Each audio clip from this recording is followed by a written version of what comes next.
All right, we are back once again for another edition of Sunday Night AstroLive. I am your host, Robert Phoenix, and we'll be cruising around the zodiac here for the next couple of hours.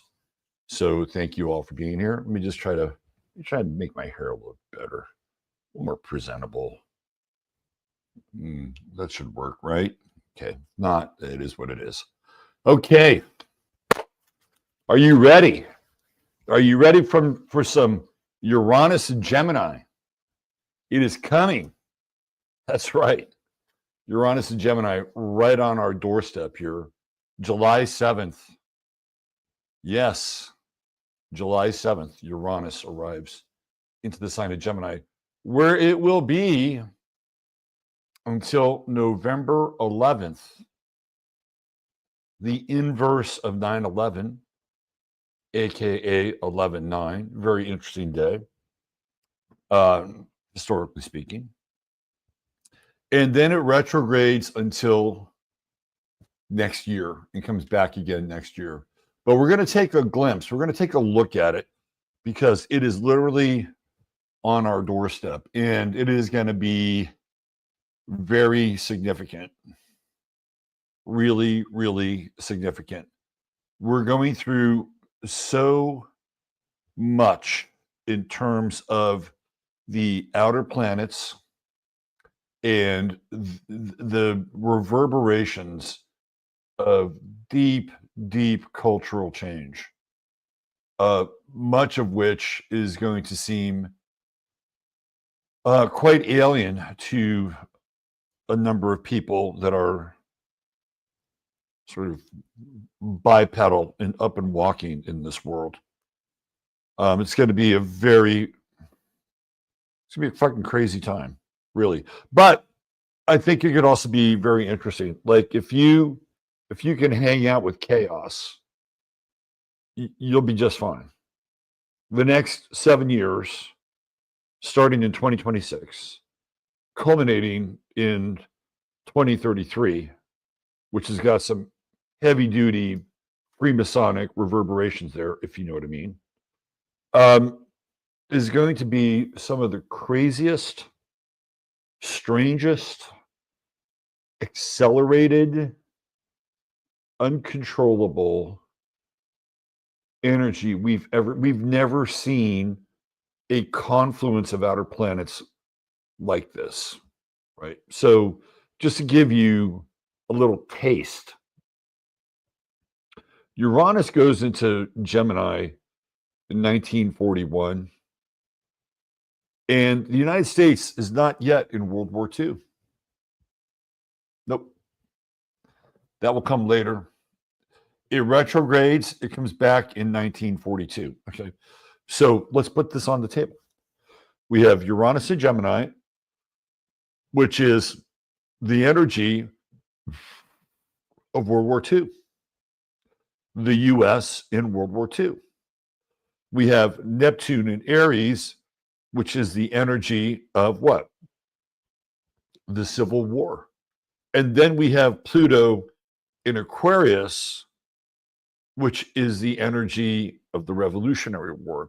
Now, Uranus in Gemini is also in the Pluto in Aquarius phase, right? Uranus was in Gemini when they started putting their John Hancocks on the Declaration of Independence.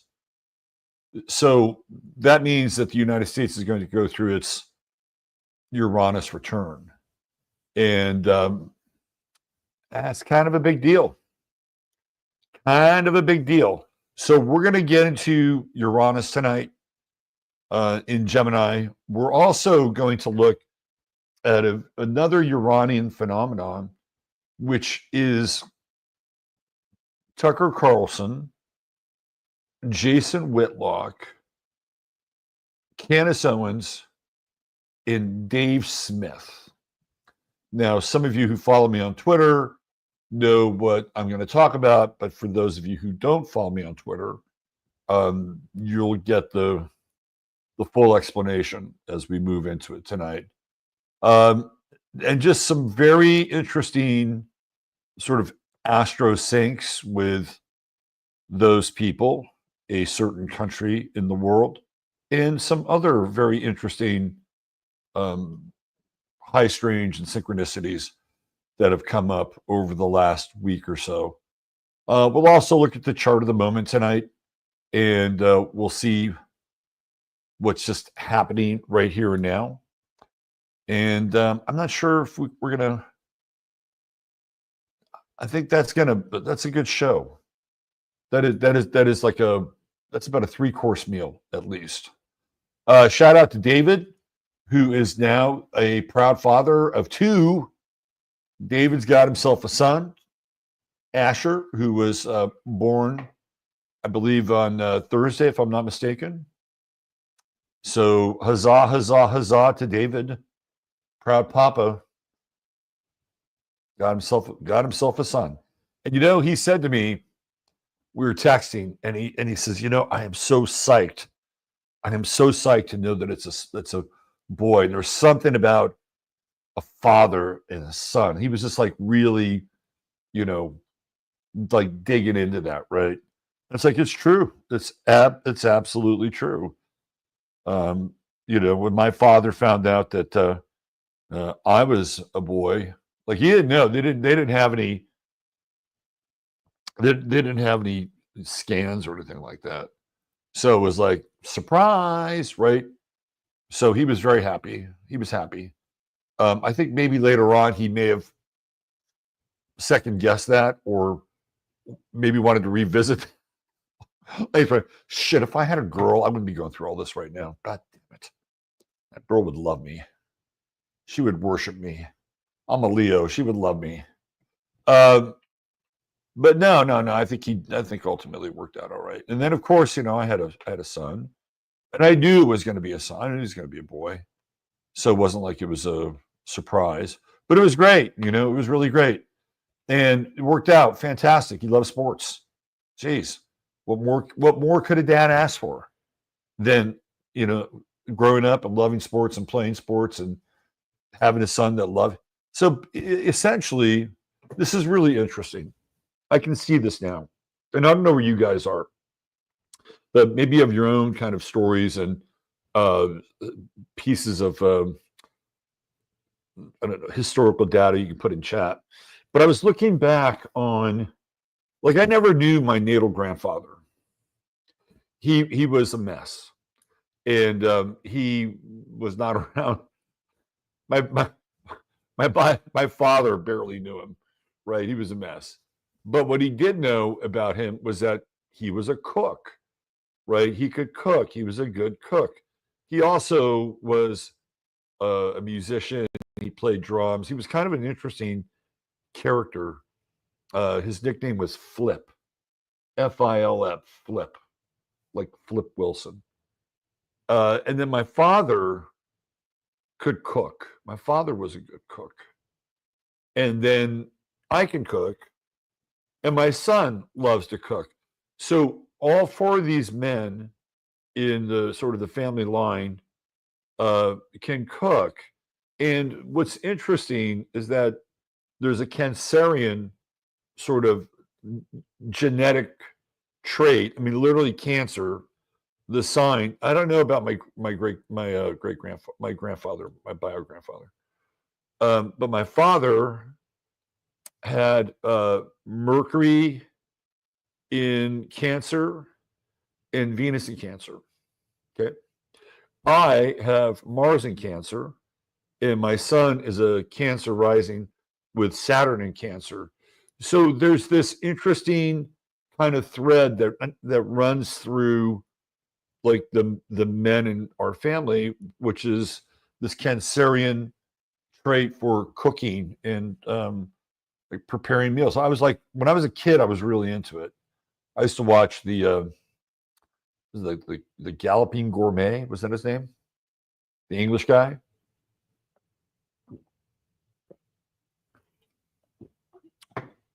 My adventures in cooking started early, and then I brought my son into it. One day, it was a funny story. One day I wanted to have gluten-free raviolis, and I wanted to make them myself. So I took my son to the mall, and we bought all of the sort of pasta making tools and everything that we would need to make gluten-free ravioli. He's probably about maybe 10, right around this time. Right. So we sit down and, got the filling and everything and do the gluten-free ravioli. And I think I had some really like kind of cool, creamy sort of tomato sauce and maybe some, they had some pesto. We were playing with the different sauces. Right. So he watched me make them. We ate them. And then I'm in bed, and that was on a Saturday night. So it's on Sunday. He's 10 years old, and he runs into my bedroom, and he has a plate of ravioli, and he says, he has one on a fork. Open your mouth. I'm like, what? Open your mouth. And I'm like asleep, and I open my mouth, and he sticks this ravioli in my mouth. I'm like, oh, that's pretty good. He says, I just made them, and they're not gluten-free. I thought that is so fucking funny. It's like, okay, you go, you do your own thing. He did. And he figured out how to, it was like he reverse engineered it. Good for him. And now he's really psyched because he's going back. He really does 4th of July in a very American kind of way. Goes back with his mother, and he visits some relatives on Lake Winnipesaukee. And it's a very cool time. They go out in the boat and, the jet ski, and, they drink some beers and they talk conservative American politics. And my son has been tasked with cooking a meal for everybody at the gathering. So he was running recipe ideas sort of by me, and I think he's settling on this salmon dish with some risotto and some other stuff. Anyway, good for him. Good for him. There's nothing like being a Cancer rising, cooking for your family on a 4th of July Cancerian holiday. I think it's a good thing. All right, let's see who's here tonight. Which one of you lucky folks is here tonight? Misbehaving too. Christine Mose, Kabuki Theater, howdy. Brandy Herrera, Tom Jordan, Secret Soul Service. That sounds like isn't that like a techno or house kind of track or something like that? Not, it should be. Let's see who else we have here. Gucci Goats. So what's up, Jake? Good to see you. Ojos azules. Down the wombat hole. Chilly from down under. It's wintertime for y'all. For you blokes. I invited a friend to join us tonight. Oh. Good. What kind of friend? Inquiring minds want to know. Let's see who else we have here.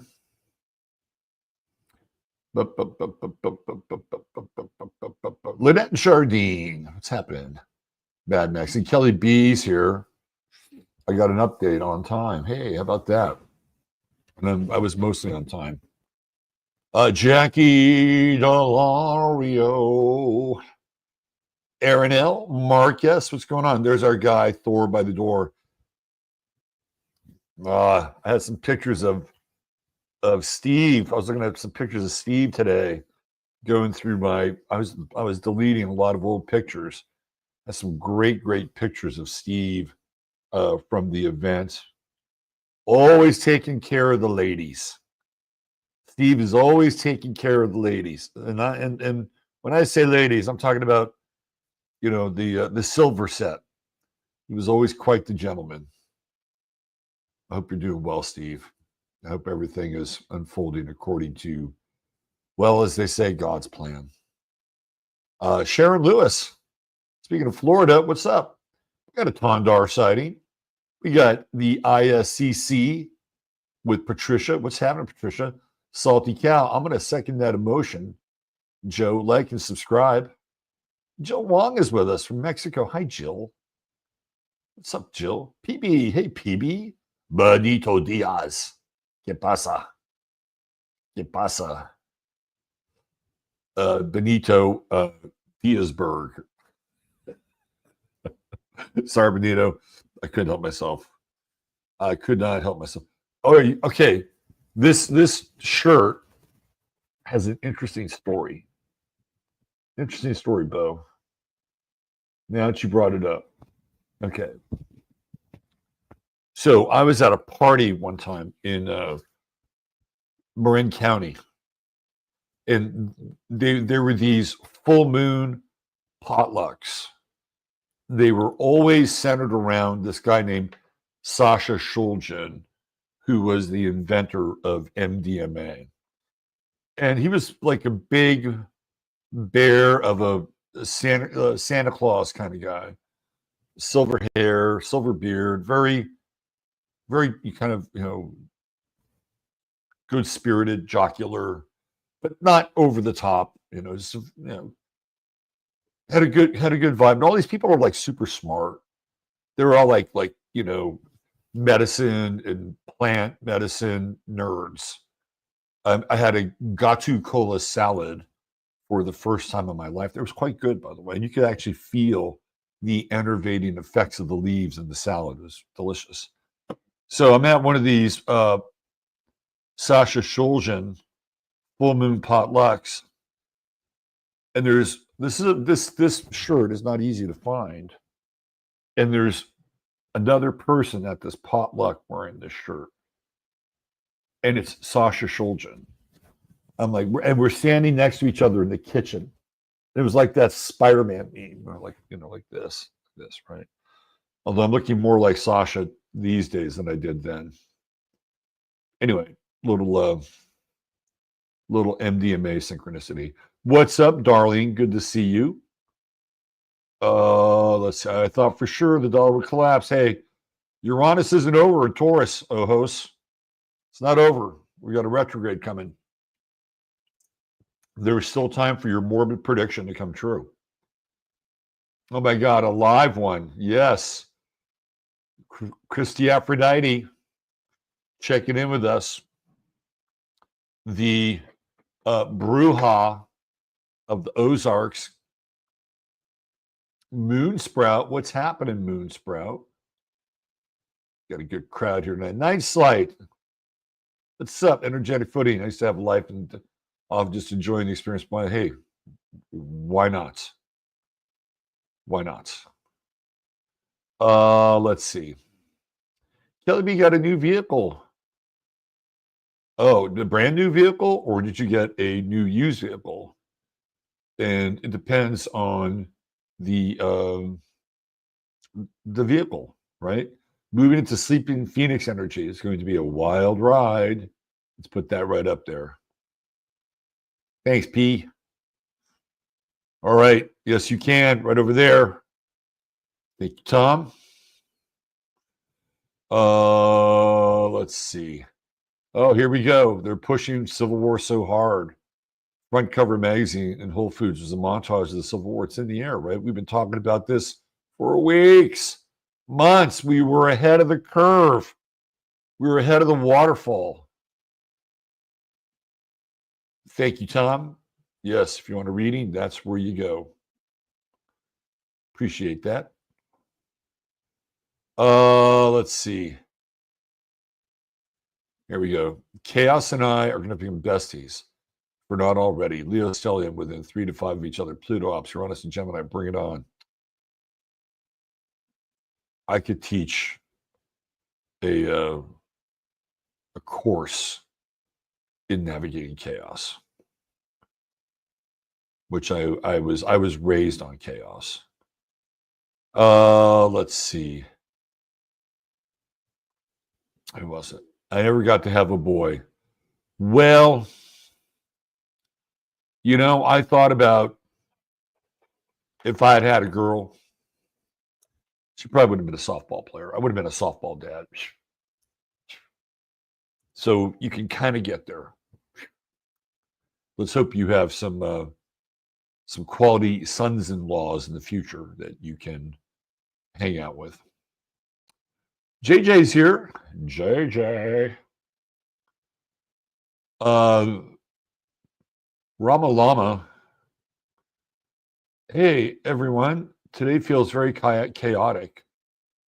I don't know. I think so. I've been inside all day. There's chaos that's between my ears, but I can see it.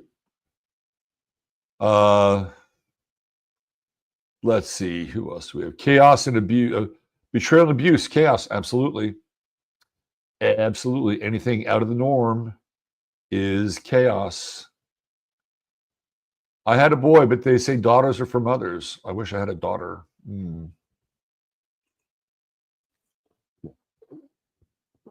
I've said this before. I'll say it again. There are a number of people whom I have consulted with, astrologically speaking, women mostly, but there's kind of the men's side of the story too, where a lot of the mothers who come out of that Pluto and Leo sort of baby boom world, a lot of the mothers want to be institutionalized. And I've figured it out. It's Uranus and Cancer, because a lot of the baby boomers have Uranus and Cancer. 7 years worth, right?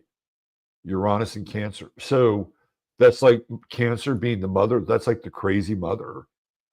So many of these baby boom moms like go into these mental institutions. Sometimes they get out, but not without electroshock therapy. Sometimes they don't get out.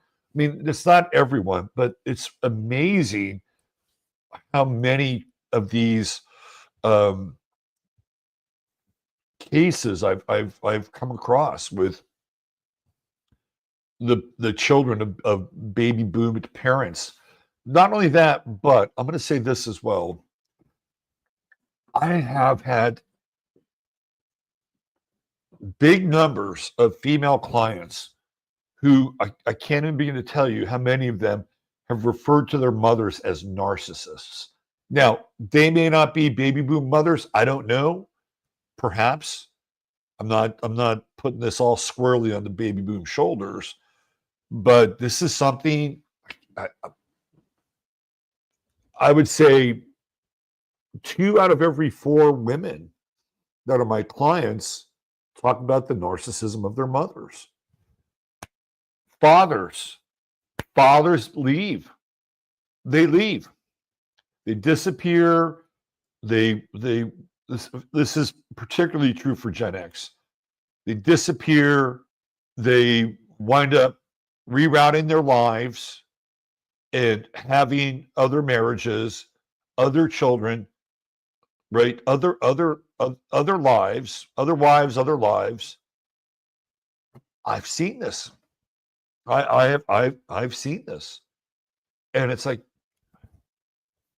who really got good parenting across the board? It's a small sample size. I'm telling you.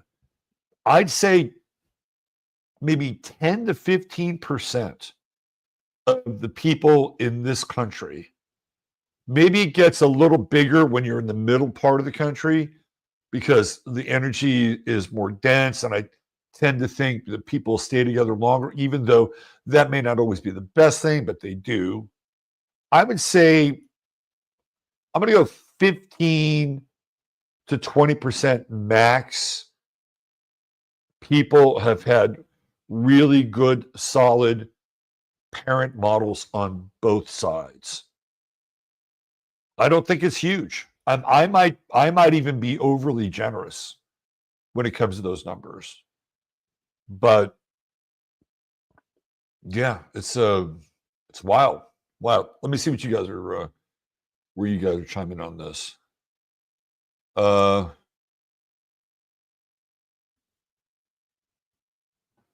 my God. Who is this person? Oh, you're gone.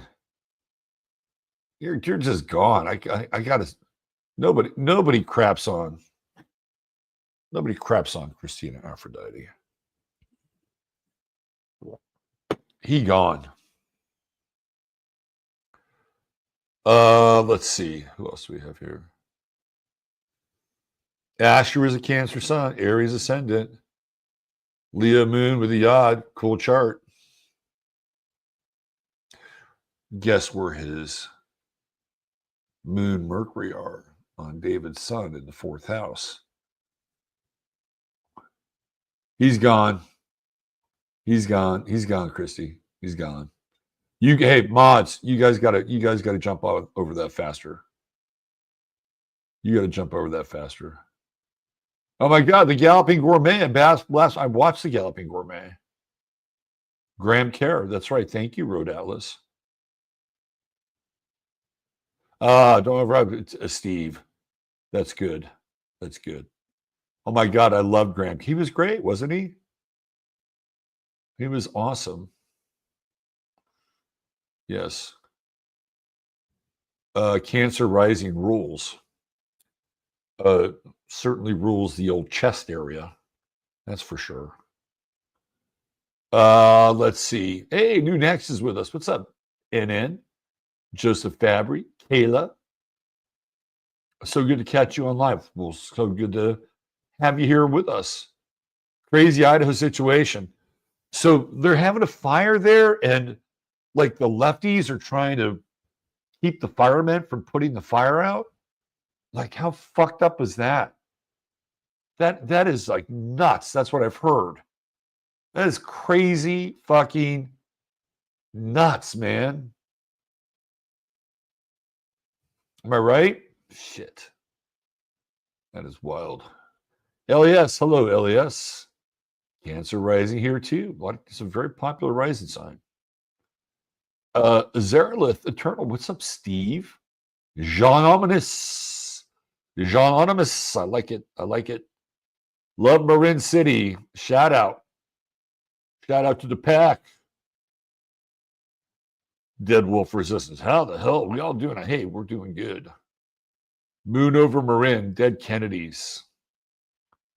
Jello turned out to be so cliche, didn't he? All these punk rock people, with maybe the exception of Johnny Rotten, they all just and Morrissey, they all turned out to be just fucking cliche people. They just decided to just go full. It's like they never grew. You know, it was like California Uber Alice is a great song. It is great because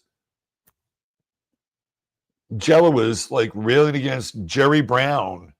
And there was, Jerry the Jesuit was, kind of a taskmaster. And Jello was, not impressed. But today he'd probably sing the praises of somebody like, have you ever noticed that Jello Biafra has never done a remake of California Uber Alice and using Gavin Newsom's name in the song? Have you noticed that? He won't do that, will he? No, I don't think so. Hello, Haridas99. Erica Alexander. Hi, Erica. Alexandra. Oh, check this out. Lewis Walden. Look at he's going all Tesla on us. And I know what he did here. He says, I'm going to buy this Tesla, and by buying this Tesla, I'm going to move the fucking real estate market. This is my affirmation for the future trends of the real estate market. Am I right, Lewis? I think I got this. I think I got it. You got a 2021, but still nonetheless. It's sarong season. Oh, I like that too. Yes, I like sarong season. I like Susan Sarandon. She was always one of my favorite actresses, especially in the movie Atlantic City. Let's see. Patty Kincaid turning 60 tomorrow. How about that? Let's get a little huzzahs and love for the triple cancer. Patty Kincaid.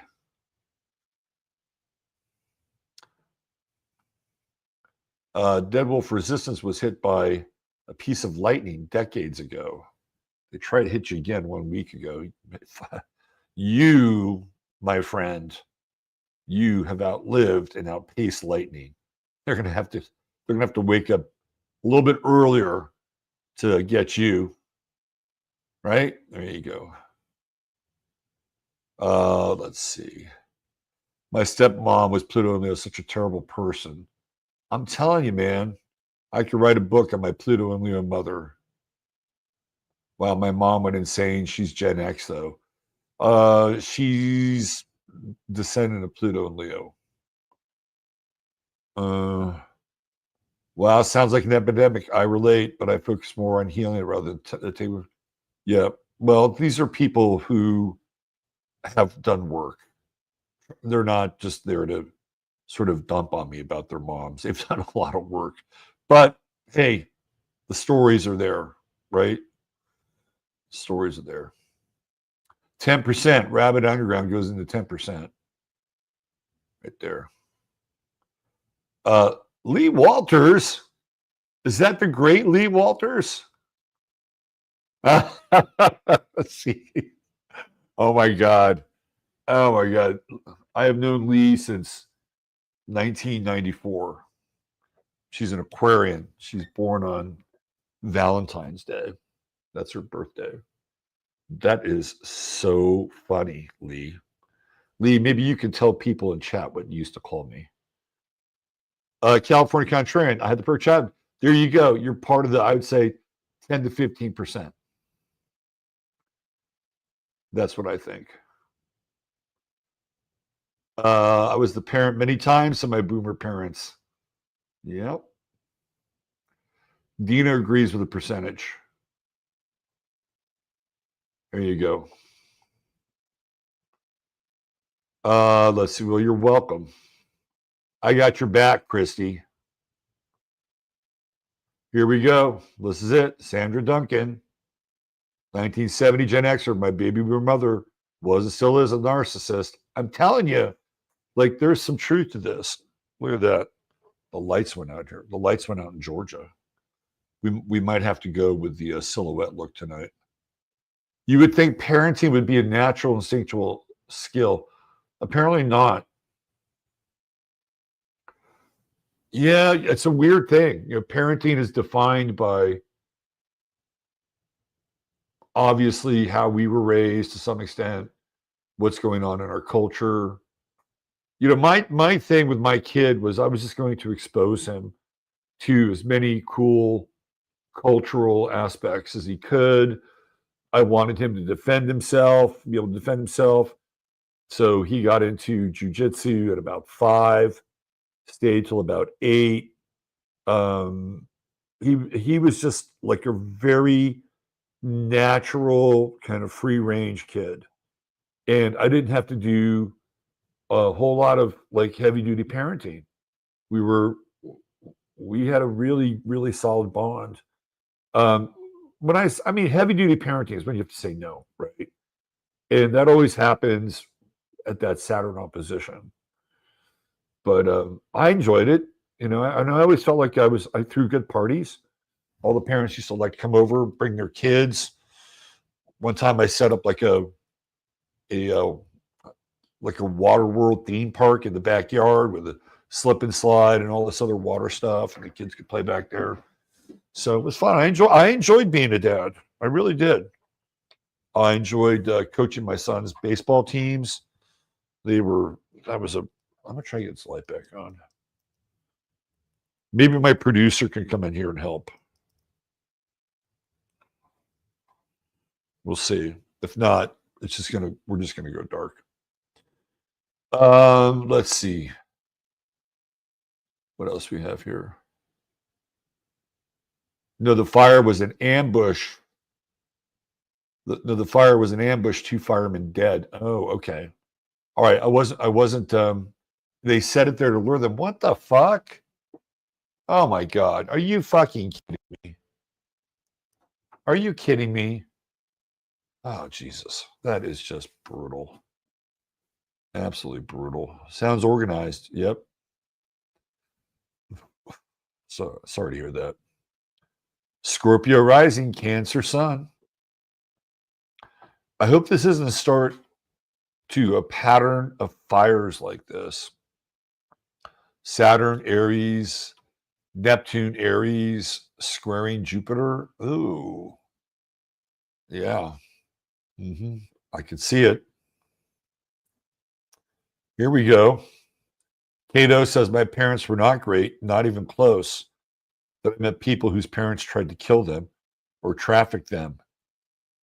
It's always a there is always somebody who has something else that's worse. Jello is a Democrat. I'm not even sure if that even matters or means anything anymore. I get where you're coming from, but I don't get it. He's certainly not a punk rocker. Let's see. Look at that. See, I called it.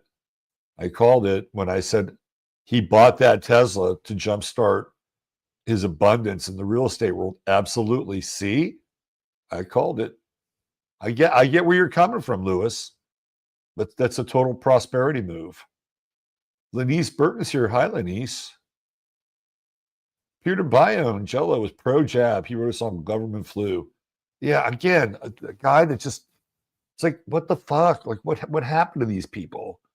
Billy Joe Armstrong, Mr. Punk Rock guy, played Gilman Street, Berkeley, with the Offspring. I used to live around the corner from Gilman Street. I used to watch the punks line up every Saturday night on the way into Gilman Street. And he turns out to be just another establishment fucking tool. Liddy Lou, what's happening? All right. Okay, so we're going to go into the dark tonight. The only light here that's illuminating me now is the room light. So as the sun goes down, you'll see less of me. Let's see. Didn't think Robert said, hey, I do my best.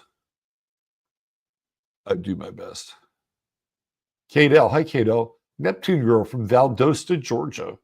When I was in high school in San Jose, California, Piedmont Hills, we had a kind of a, how they have sister cities? We had a sister school that would send us their high school newspaper. And it was Valdosta High. And I guess we sent them our newspaper. So I have a strange connection with Valdosta from my childhood. Kathy made it. Hi, Kathy. The 11th house. The other day we were talking about fast times. Phoebe Cates' birthday right around the corner. Be like, no, Phoebe Cates. Phoebe Cates, yes. Yes, indeed. Thank you, Tom. Hit the bell. Ring that bell. So we're all going to get intuitive upgrades with Uranus and Gemini. That'd be nice, wouldn't it? Why not? Linda Marie, checking in from Pennsylvania. Hi, Linda. Diane Evans is here. Hi, Diane. Rock people, do with the Hebrew neck towel. Oh, we're going to talk about him tonight, rock people. He's on the talking points agenda. I went down the Tatum O'Neill rabbit hole, talk about horrific parenting. She wouldn't talk to Ryan for a while, right? Like when she was with John McEnroe, they were not into it. They were not into it. I'd love to do a show. Capricorn being raised by Pluto Leo boomers. Okay, so I'm going to put this up here. Most people who have millennials with stellium and Capricorn, most of them are raised by Pluto and Virgo parents. So we kind of went through this before, right? We kind of went through this before.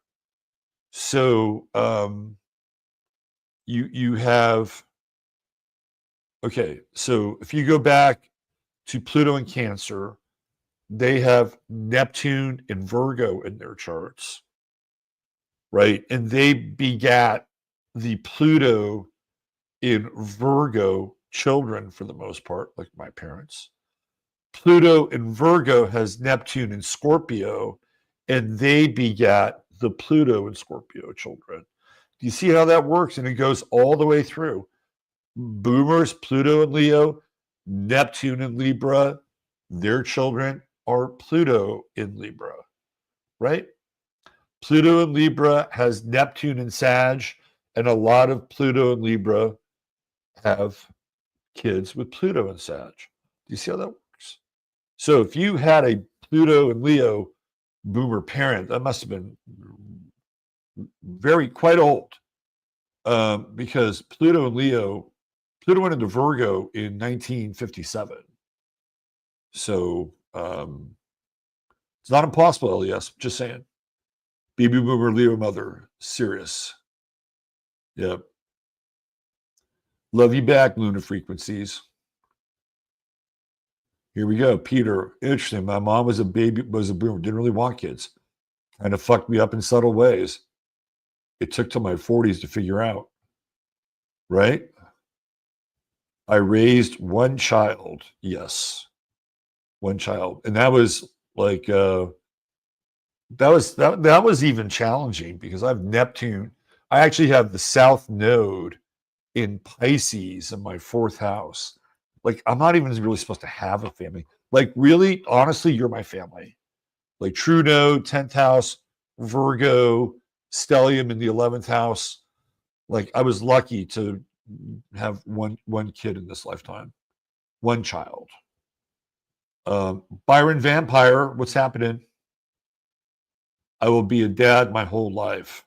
You know what I feel like? I actually feel like I kind of feel like a spiritual dad or astrological dad for like some younger men. You know, my guy Longo's coming out here this week, and I call him my astrological son, and we're going to do a podcast together in the physical. So yeah, I think you're right. I think you're right about that. Even with my own kid, Lee Walters. What name did you have? I wonder if Lee will bring it up. What did a firefighter do? That's just bullshit, right? There you go. Karen had good parents. I'd love a show about Pritzker in Illinois. We could do that on like the Friday Farcast for 15 Minutes of Flame. Definitely. My parents were just harsh. Sometimes parents have to be harsh. Not all the time, but sometimes. Yes, you can buy me a cup of coffee. Thank you, Tom. Let's see. My stepfather tried to kill me several times. Wow. Rama's talking about punk rock and posers. That's right. Olivia Provorst. Hello, Olivia. Suburban mall punks. My parents checked out. I'm being my parents from the start. Yep. Neptune. Let's see. What do we got? Rage Against the Machine.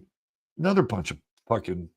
Like, did Rage Against the Machine ever do a song about 9/11? No. No. Not at all. Well, look at this.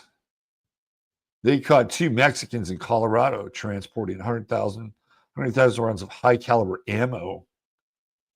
You have to wonder what the purpose of that ammo was going to carry out. Yeah. High caliber too. Huh. So what are we talking about? Like 50 cal? Is that it? Talking 50 cal then?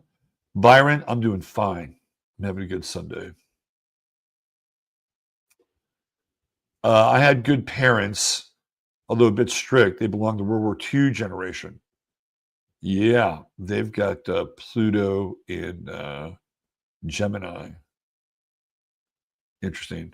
Fast times fulfilled at my old high school. How about that? I vote that Robbie doesn't honorary daddy at Chattari. I'm there for you. Oh, look at this. The producer is bringing in a new light.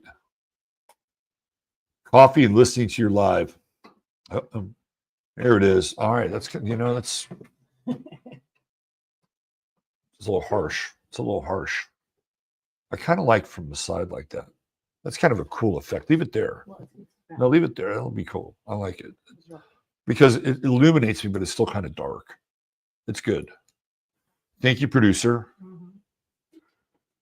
All right. Let's see. Yes, 15 minutes of flame. Thank you, Tom. The Circle K and Bill and Ted's. I just saw that image the other day. Interesting, Kabuki. I have Pluto and Virgo. Good for you, Kim. We're underrated. Generation Jones. Let's see. My son has Capricorn, Stellium, Pluto, and Virgo. See, that's what I'm talking about. That's how it works.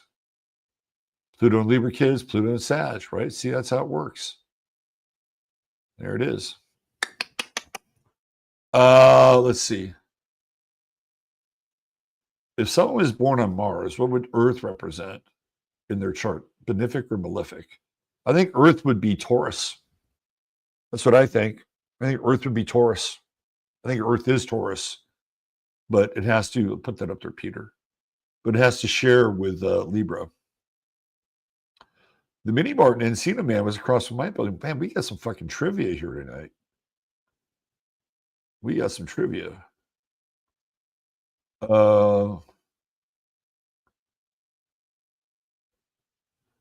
Lives outdoors. Hey, what's up? What's going on, Lives?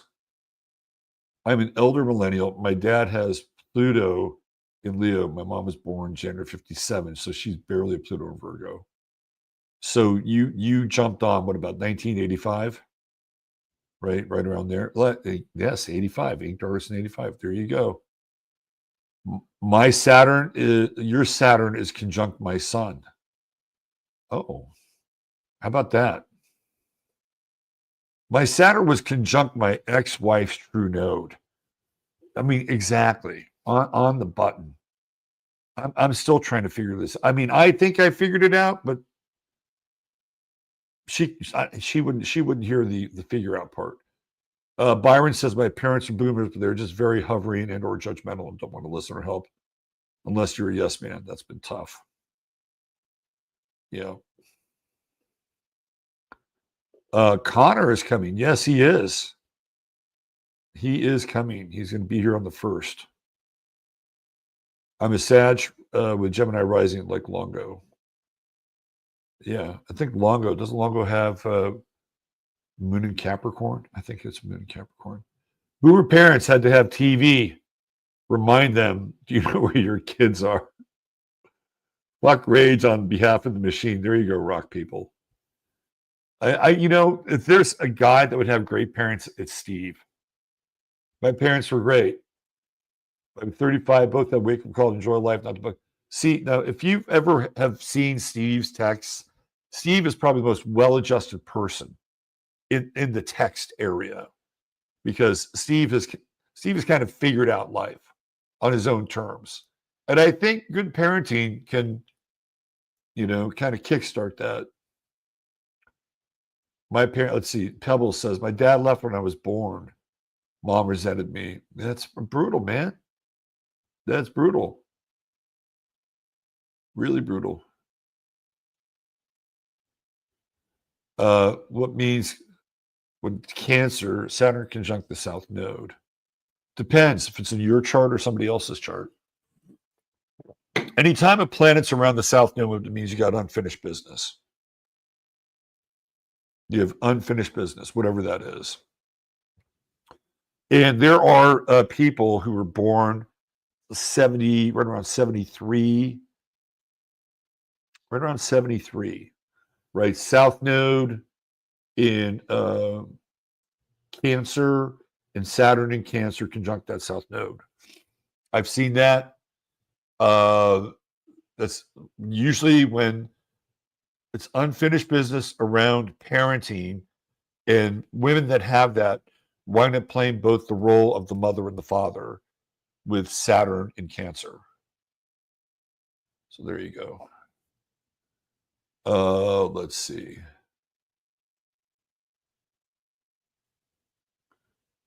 I'm 44, have Pluto in Cancer, Pisces Sun, Father. Lynette, I've seen your dad pictures. Your dad was older.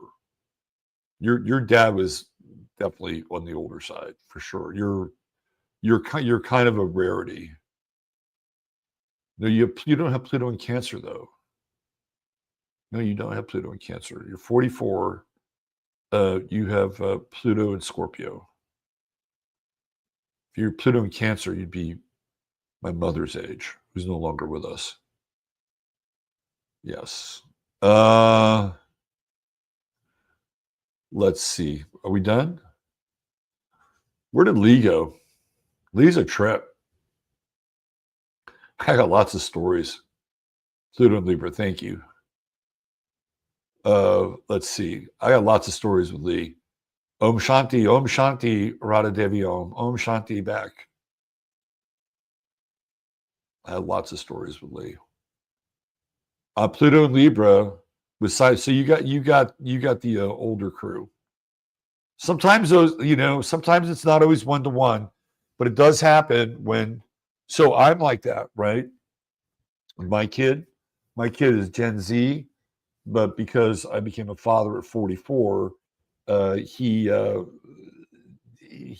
the byproduct of my that time Gen X wife. So it's not always 1-to-1, right? Yeah. Yes, she is. Pluto in Cancer, 1930. You got that right. Mm-hmm. Yeah. Okay. I think we're all caught up here.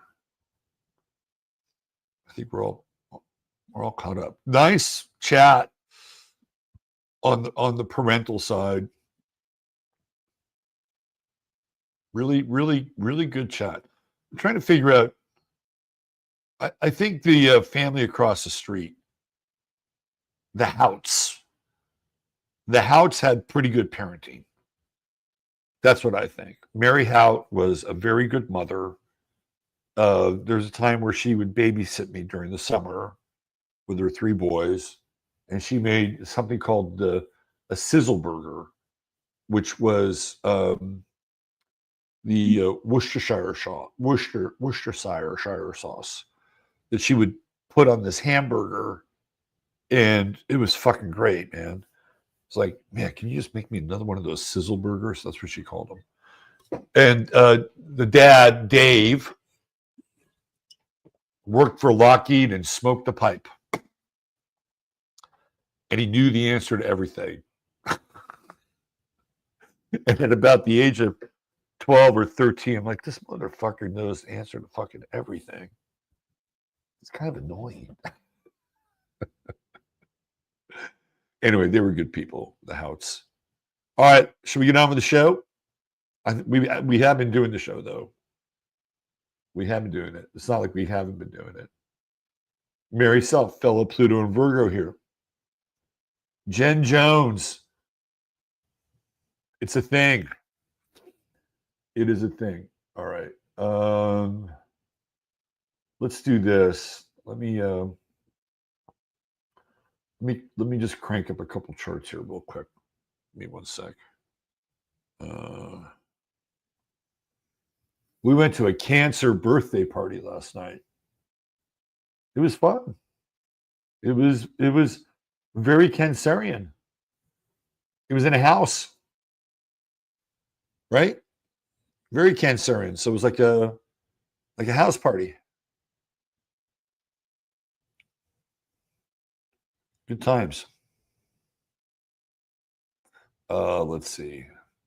Very, very evolved people. Very evolved people. Shout out to Shannon and Russ. All right. Give me 1 minute here. Let's do a little chart of the moment.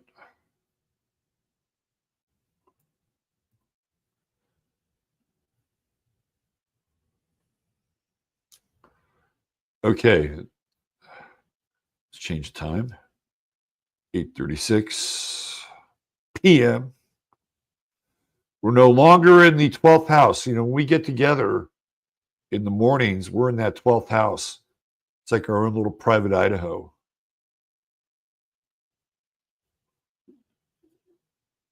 Here we go. We there yet? There it is. All right, let's bring it up here. Okay. Yep. We're all good. All right, so let me throw this up here.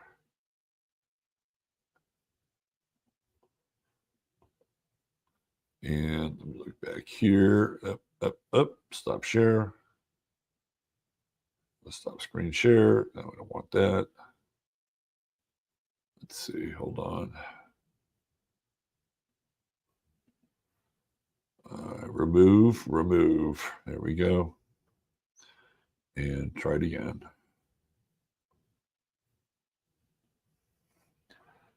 That's not what we want. We want that right there. And let me make it bigger, more visible. There we go. All right. So we're still in that Sun-Jupiter conjunction. Why would people want to bait and kill firemen? What about this Mercury-Pluto opposition? Huh? What about that? And Chiron and Aries, first responders? Because Aries is first responders, right? I think astrologically, we're kind of keying into this thing. You know, it's like there's a crisis. There's a big crisis going on here. Pluto, Mercury, Leo, fire, the alarm goes out. Here come the first responders, and it's a trap, and they get killed. I think this is the astrological formula here, right there. Not good.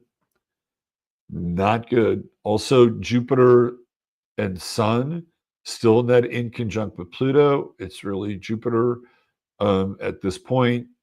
Feels like we kind of dodged a bit of a bullet, you know, when we had that Mars, Neptune, Pluto in conjunct. Like that's when all the, you know, quote unquote war shit was going on. Whatever that was, right? Like, what really happened there? What really happened? Whose buildings were really missiled and bombed? I think there's a lot more fakery than meets the eye. And I think that's what part of the Yod was about. It was the Neptunian part. And of course, Neptune and Aries, you know, I've been talking about the fog of war, and we don't know what's going on more than half the time.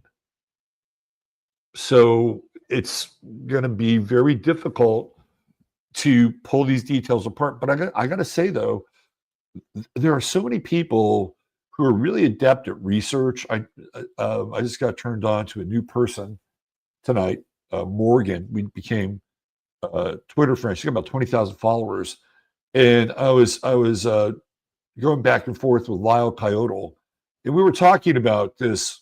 Like, what the fuck is going on over there? Like these buildings that are getting blown up, they don't really look important. You know, it's kind of like, it's like, man, they look like they're old and they're ready to be, I don't know, demolished or, you know, getting zoned out, you know, something. And it turns out that the photos of these buildings, they were actually Palestinian. They were Palestinian buildings that had been targeted. Meanwhile, Tel Aviv is glistening in the background, like downtown Tel Aviv. No smoke, no fire. Three main tech companies are located in Tel Aviv: PayPal, Amazon, Microsoft. Big footprints there. Apple has an office outside of Tel Aviv, not in Tel Aviv directly, but of the three, I think Microsoft has the biggest footprint with at least 4 other offices in Israel. But, you know, none of those buildings got hit. Just these weird concrete very Palestinian looking structures. And so what really happened in Iran? And maybe something happened in Iran. We don't know. We do not know. We used to have, press corps and boots on the ground, and now we don't. Now we just have to take everything theoretically on face value. Yeah, that's the fog of war. And if we want to look at this Sun-Jupiter conjunction squaring off against Saturn-Neptune, we could throw that into the mix with the firemen as well. Going out and protecting either property or land, which is going to be very Cancerian. But what do we got? Yeah, we got what is that? That's like a mini little false flag, really, right? So we're living in very weird times. And the astrology it's whack-a-fucking-doodle. But I'll say this, as we get into Uranus and Gemini, I actually really like Uranus and Gemini and Pluto and Aquarius, and even Saturn, Neptune, and Aries. I'm having to kind of get used to that a little bit. I'm still working on it. Although I have gotten into some real beefs on Twitter in the last couple days because Saturn's squaring my Mars right now. And I've been a little feisty on Twitter, I have to say. But it's okay. It's all good. It's like, it's kind of like the fives, the fives in Tarot. You ever look at those minor arcana, strife, right? Worry, defeat. Like, the 4 5s are all, they're heavy. Right. And then you have the Hierophant, who is sort of the law and order, right? The spiritual guide and principle over the fives. I call the fives the minor sorrows. That's what I call them, the minor sorrows. And yeah, we're like, if you have a heavy 5 energy somewhere in your numerology, like most Tauruses are 5s, at least initially, like their first numerological cycle. So they go through all these different kinds of experiences, some of which are positive, some of which aren't always positive, but they don't reject the experience. That's the nature of the 5. Like, you don't reject the experience, and you integrate what's good and what's bad, what's positive, what's negative. And when you look at the human form, we are the number 5. Right? We are the number 5. We have 2 arms, 2 legs, and we have a head, right? So we're when you spread them out, it's 5. And it's also a star. We're a 5-pointed star. So if we look at our current situation, and we are in the year 2025, right? And 5 being at the end of the year, the final digit. 2025, if you look at it numerologically, is a 9-year. So we are coming, even though we're in the 5th year of the decade, we're coming into a time of endings with this 9 energy. And you have the 5 that's kind of right there at the end. You also have the 7, which is the 25. And tonight we have the moon and Mars, both at 7 degrees in Virgo. So the 9 is letting go. It's just letting go. So we're all in a process in some ways this year of letting go. And letting go does not have to be tragic or sorrowful. Letting go can be actually celebratory. If you've been holding on for something for too long, when you let go, it's actually quite liberating. And then the 5 element feels like just being open to experience, and then not necessarily judging what the experience is. It's hard, right? It's not easy, but if we go through it, we don't judge it. We wind up integrating it, and then as the Hierophant, we become the master of our own spiritual order. Like that's how it's supposed to work, right? And when you look at the Hierophant, when you see him up on his throne, and then you see like these two like bald-headed guys who have come to the Hierophant for some kind of spiritual wisdom, right? So funny. Friday night, we went to this place. What is it called? Fuck, I forget the name of it now. But it's a pretty good restaurant. It's not super great, but it's not. It's called the League. The League. It's like a small chain, and it's pretty good. Pretty good. And there's a waiter who waited on us, and he was from Norwich, England.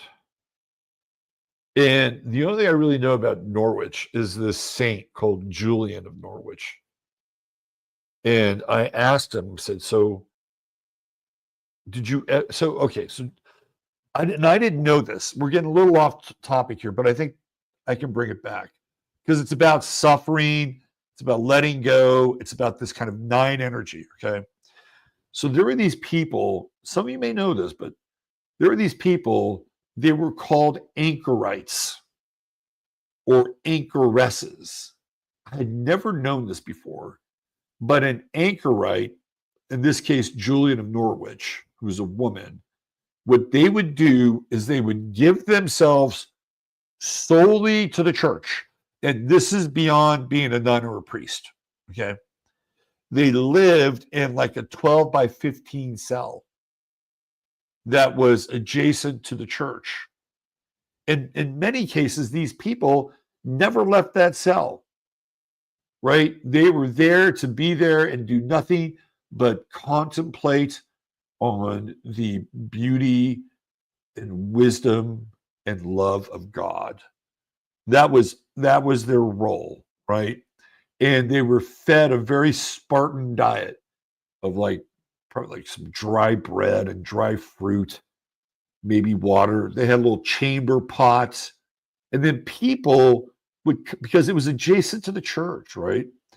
And they served as like these sort of spiritual guides for people who would come up to them and talk to them through this little slit, right? Like it was like crazy. And that's how they would communicate back and forth with people who were experiencing trouble in their lives. Now, Julian of Norwich might have been able to actually go into the church and not just be in this 12 by 15 cell. And there's a whole tradition of these anchorites and anchoresses. And her meditations on God and love are one of the oldest printed manuscripts in the English language and the oldest of any woman. And I found this out the other night and I asked the guy, so, hey, Julian of Norwich, did you ever go and, check out the little cell? And he said, oh, no, we used to walk past it all the time, but never really felt drawn to go check it out. I'm like, you got to be kidding me. This is like something so fucking weird. And Julian of Norwich has this thing that she's written about divine love. It's one of the oldest manuscripts in the English language. Listen, I would have gone. If I lived in Norwich, I'm not dissing the guy too much, right? Not dissing it too much. So we live near San Antonio. It's like, whoa, don't you go to the Alamo? Like, just all you got to do is go to the Alamo once. Just go to the Alamo once. There's not much to remember. But this woman whose energy is in those four walls, those four cloistered walls every single day, doing nothing but meditating on the beatitude of God. Now that's got to be something, right? That has got to be something. That's somebody who had a 9 lifetime. They're letting go in a big way. And she's also performing a bit of the role of the Hierophant. You know, she's this person that people would bring their troubles to. It's almost like an oracle. It's very interesting. Very, very interesting. So we've got the Moon Mars conjunction in Virgo. That's kind of a suitable topic, isn't it? The selflessness of Virgo, the service of Virgo, although it's very, very Piscean, but nonetheless, there's some selflessness there. I wonder how people are going to sleep tonight. I wonder how you're going to be sleeping tonight. You know, Mars Moon conjunction is a little restless, especially with that late square with Uranus. A little bit restless. Maybe towards the end of the show, I can just talk really monotone and just put you all to sleep. You can all just fall asleep in front of your TV, or your computer screens, or your phones. I'll work on that. But yeah, no, there's restless energy, and this restless energy carries forward into tomorrow. And yeah, manic. Mars will be there for sure, right? It's got like another 2 degrees. So Tuesday, Mars is starting to separate. Manic Monday. That's what I'm going with. Manic Monday. That Mercury's still going to be in square with Pluto, and I'm sorry, opposite Pluto, and in square with Chiron. Did you guys hear about Carmelo Anthony now? Like theoretically, they have no money, and they have to hire a public attorney, PD, public defender. Man, this whole thing, I got to tell you, has really flipped the Black community out. I've been watching some TikTok videos. There are Black people that are pissed. And these are Black people who donated to the Anthonys or whatever their GoFundMe was. This is not good. This is not good. They're feeling absolutely played and betrayed. And they've got a first-degree murder indictment. They've got video on the kid. They know. They know that there's probably going to be a very difficult time getting him off the hook. You know, and they're trying him as an adult. Texas has a death row. I mean, this kid doesn't understand that he could be up for early execution. Now, it all depends on who the next governor is, because I think Abbott is done. He's doing all this shit, by the way. Like, he's proclaiming that lab meat not going to fly in Texas. You know why? Because we're a fucking cattle state. The cattlemen's lobby went to Abbott, right? How much is that? What's lab meat? So Abbott's doing all these major, almost executive orders, and it looks like SB3 has been put in a coma for a while, which is a really good sign, very good sign. Venus is creeping up on Uranus. That is going to be hella interesting, isn't it? So that's what, 5 degrees? So that's 3 days from now. 3 days from now, well, the Venus-Uranus conjunction, that is going to be whack-a-fucking-do. You know, that's like strange bedfellows. Strange bedfellows, people pulling together. And what's really weird now is by degree, Venus is coming in and trining Pluto. Uranus is trining Pluto. This is very interesting. Very, very interesting. People who have not seen the same side of the argument for years are starting to see the same side of the argument and said, yeah, no, we're not down with that. Right? We're not down with that. The other thing with the Venus-Uranus conjunction is that relationships. Now, I see this as being kind of positive because of the trine to Pluto and even the sextile to Mercury. But relationships can get kind of shook with a Venus-Uranus conjunction. But I think they can get shook in a good way. Like, change things up. Have different dynamics. But it's easier. It's not like hard. It's not like Saturn hard.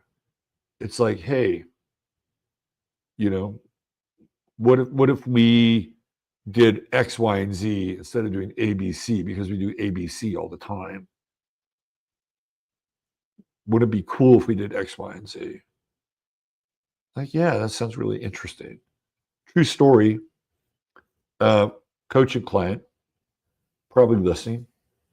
Current coaching client, working with her relationship with her husband, and kind of tightening this, loosening that, right? And they wound up doing this couples weekend 2 weeks ago, which is a wide conjunction with Venus-Uranus, and turned out to be an incredible thing for them and their and I had nothing to do with it. It was on their own, and they decided to go, and dude was really receptive to it, right? And that's what I'm talking about, like, the Venus-Uranus conjunction, and all of a sudden, it's like, oh yeah, there's a different way of doing this. We don't have to be like locked in to how we've been doing things. So I think it's really, really good. Communication is going to be the key in Mercury and Leo. It's always good if you can come from your heart and have the courage to speak about things. That's important. That is important. So for those of you who have a small voice, Mercury and Leo can help you roar. And right now it's trining Saturn and Neptune. So we're going to really practical, like, Mercury Saturn trines are practical, even though it's in Leo and there's a lot of bravado and, maybe a smidge of ego, which I don't really have a problem with. Ego is just something that brings you experiences. But nonetheless, right, it's being tempered by Saturn. So you can have really good, heartfelt conversations. And Saturn, helps bring some order into the situation. And Neptune is also very forgiving. I really like this. And this Mercury, Saturn, Neptune trine is going to be going on for the next 3 days.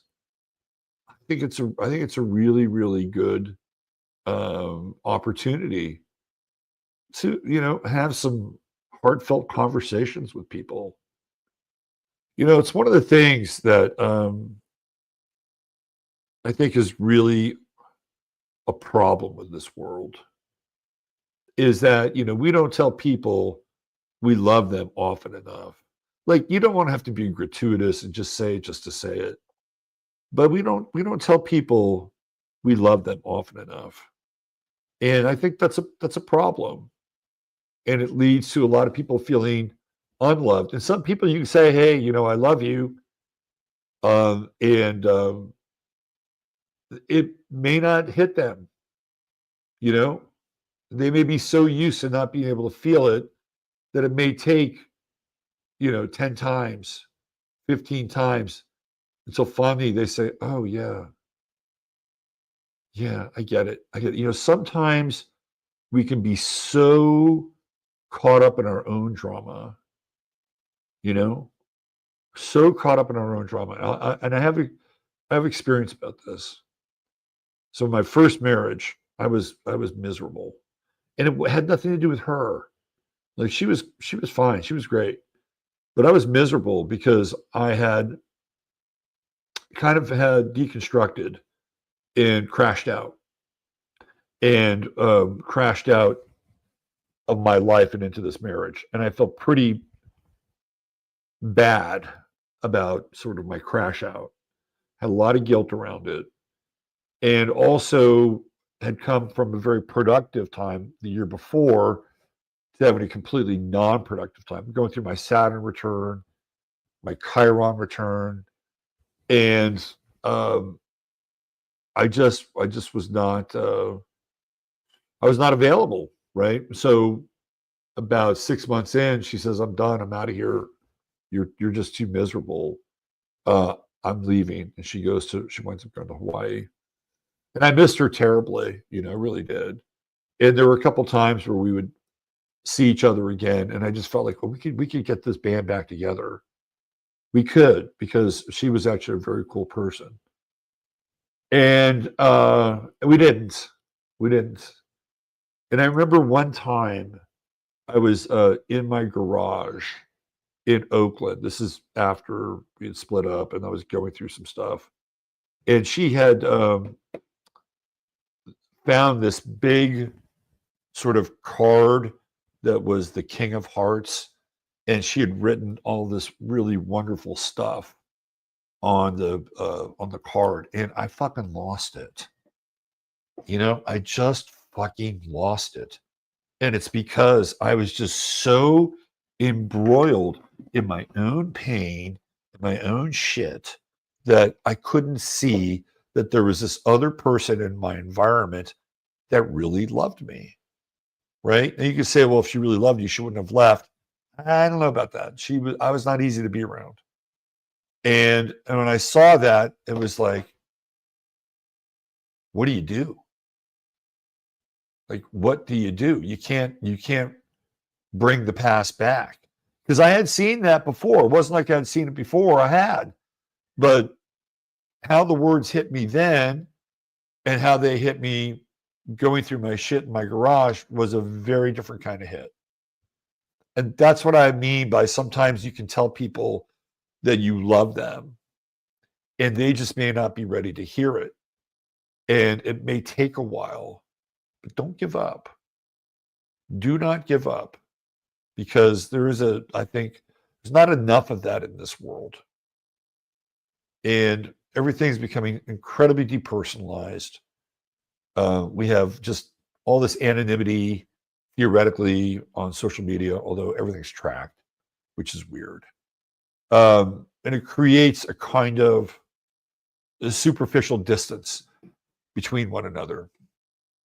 So this is what I like about this Mercury in Leo, and that's why we're talking about it tonight, right? Because it's in there and it's trining Neptune, right? It's also, so it's pragmatic and it's real, but it also is kind of deep and profound. And Mercury in Leo, you're, coming from the heart. Yeah, I know it's in its fall, but it's okay. It's all right. A little over emoting or being over dramatic, it's all right, especially with the Saturn's got the trine there. Saturn grounds it. So over the next few days, check in with your heart, and maybe there's some people in your life that need to know how you feel. And who knows, maybe by some kind of astrological osmosis, it might come at you. And are you ready for it? Are you ready for it?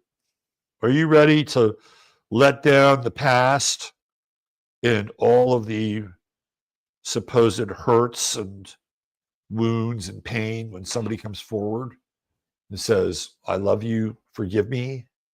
Because Neptune's about forgiveness, right? And maybe in some cases, it might be a replay of something that's happened before. Oh, I've heard this one before.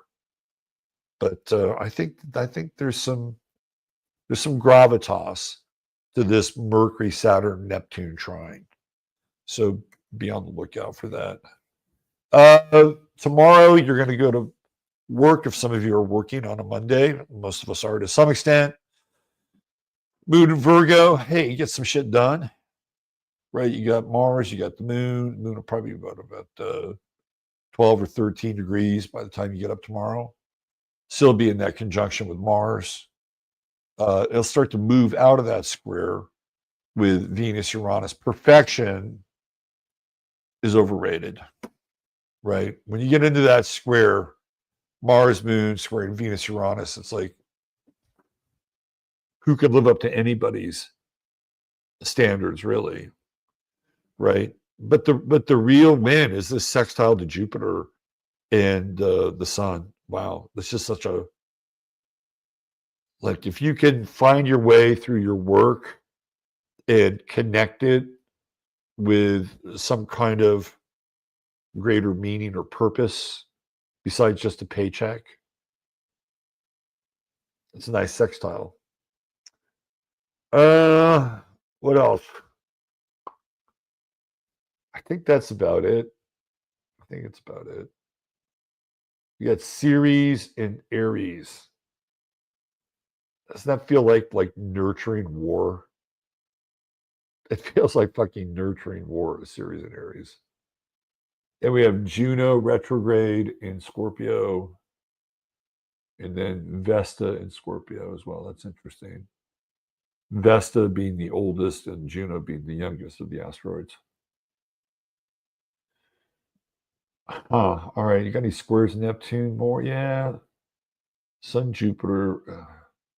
You know, that Sun, Jupiter square with Neptune and Saturn, that feels very revelatory, right? Like, whatever happened starting on Friday the 13th when they kicked off this war, whatever this fucking war is, it just feels like things are going to come out.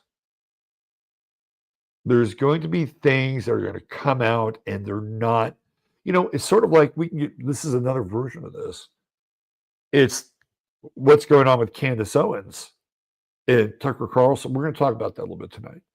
But Candace Owens has a show where it's clear that these rabbis were offering like $2,500 in Bitcoin to get these pastors to take a dump on Candace Owens and Tucker Carlson in these churches, right? She's got at least 2 examples of this. That's the revelatory part I'm talking about here. With the Sun, Jupiter, the square with Neptune and the square with Saturn, to me, these Saturn, Neptune is totally like pastors, right? It's pastors and ministers, and whoops, cat's a little out of the bag there. And I think we're going to see more of that. I also feel like it's going to sort of slide into the war front, and there's going to be information about what happened and what didn't happen. And people are going to start to look at this thing from a very different perspective. Very different perspective. It's like, oh, yeah, interesting. Oh, well, why didn't you tell us that at the time?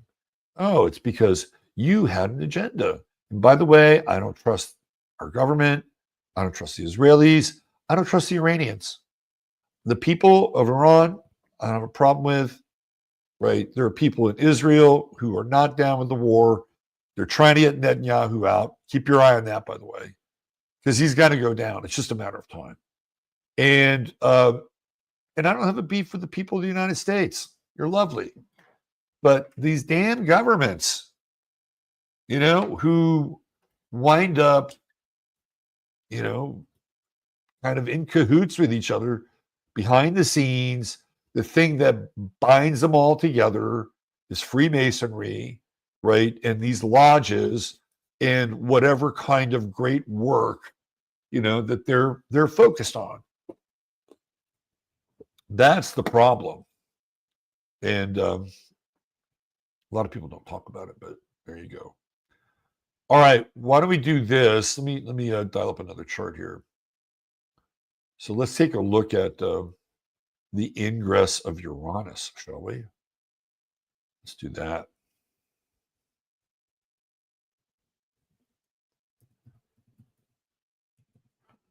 Okay. So it's July 7th. Let's take a look at this bad boy. There it is. First thing it's going to do, it's going to conjunct Venus and Gemini.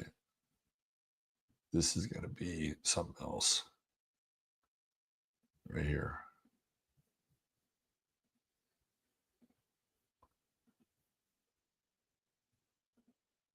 All right, let me go back and make it the better size. There you go. Look at that. Okay.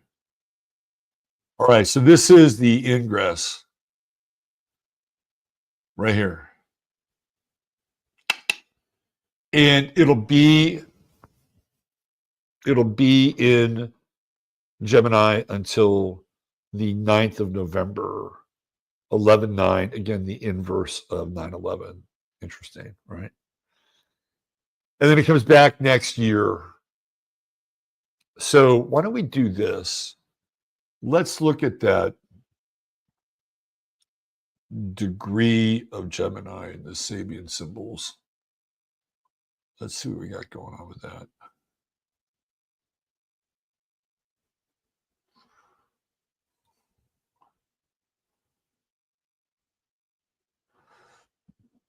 That's a pretty cool one. So with the Sabian symbols,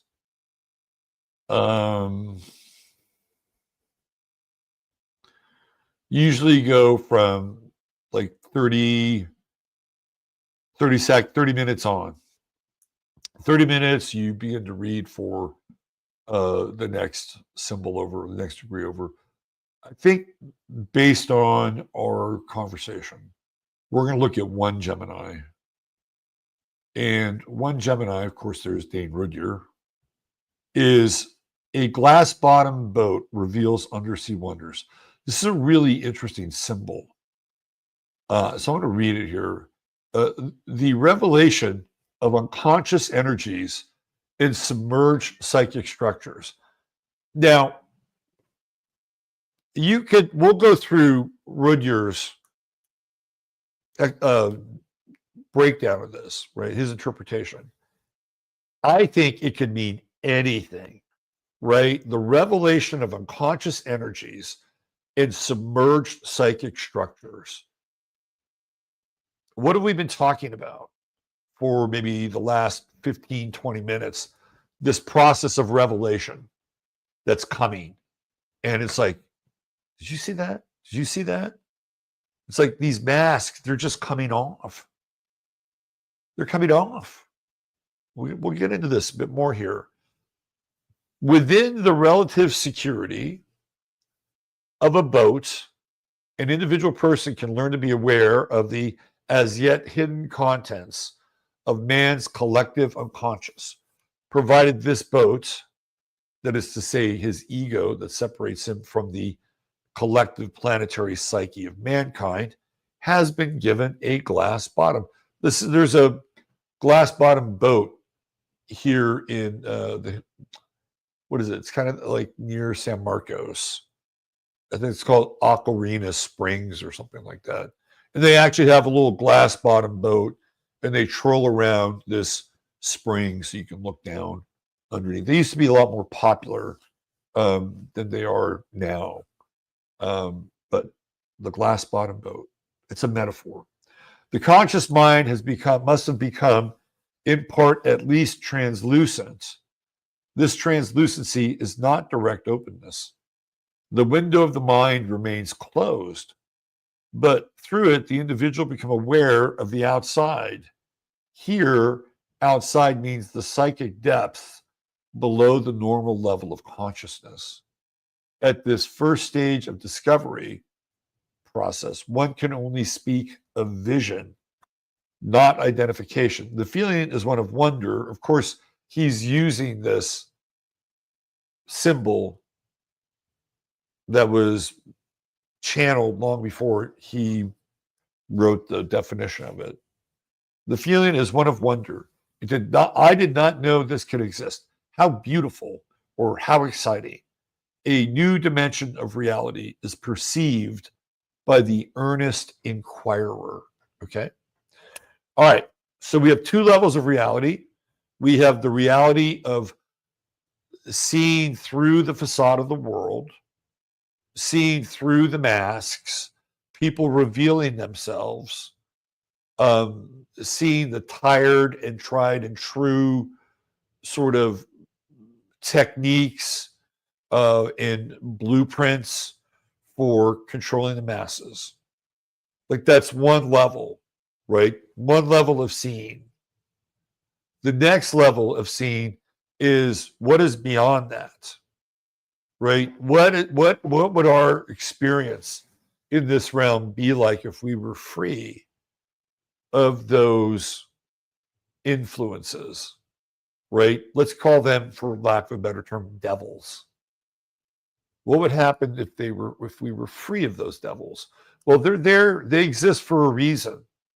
They're there to help wake us up, right? Everything we see in our environment is here to wake us up. And I'll tell you, there are probably some of you who've been awake for a very long time. Probably since you were a child, you were awake, right? But not everybody has that path. There are people who woke up during COVID. There are people who woke up during Biden. There are people who woke up during 9/11. So it is an ongoing process that we're in. And what's fascinating about this is that the longer it goes on and the more that's revealed, the numbers of people that are awakening increase. So instead of being like in 9/11, 2001, in the aftermath, I couldn't talk to fucking anybody. I mean, I talked to a few people that I knew who could listen to me because I was starting to figure things out. I was starting to piece things together. And that process would take me a number of years to untangle a lot of those things, right? But people weren't having that conversation after 9/11. After COVID, people are having the conversation. Not everybody wants to have it, but they're having. So, and even the amount of people that said no, even though I think probably around 65 to 70% of the population got jabbed. There's just more people coming online now. And this is the reality of the glass bottom boat. So the reason why we're dealing with these devils is because their job is to wake more of us up so that at a certain point we reach some kind of critical mass. You know, there's this movie,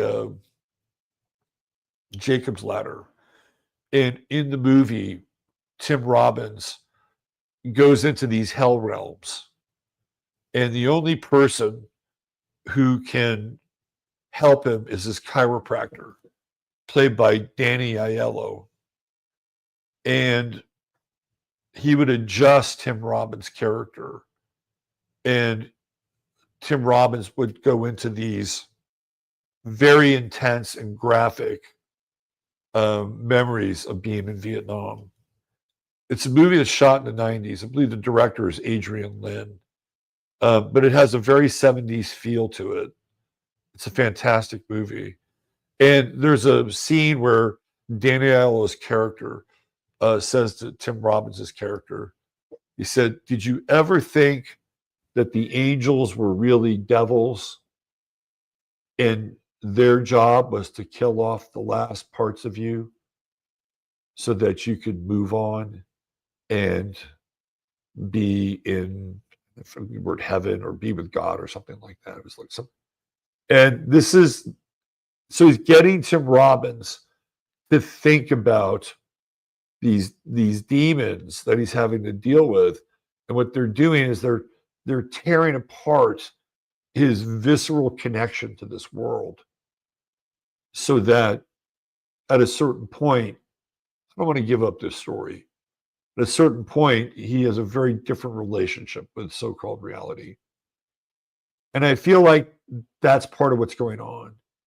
And that, we see people like Mark Levine, who I wrote about briefly on Twitter.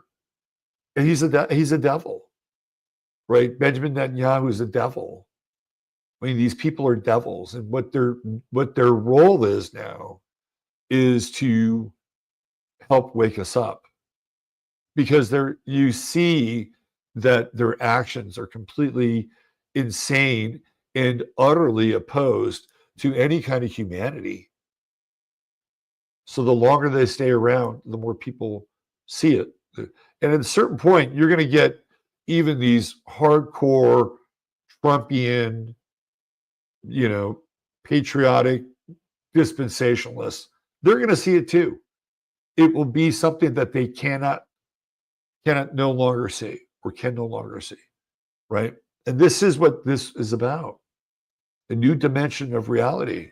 And so what's below or beyond, what's beyond this sort of, bardo, this hell realm, where we're dealing with these demons. These people are demons, but they're there to wake us up. And what's beyond that? See, now we're getting into the second layer, right? The new dimension of reality.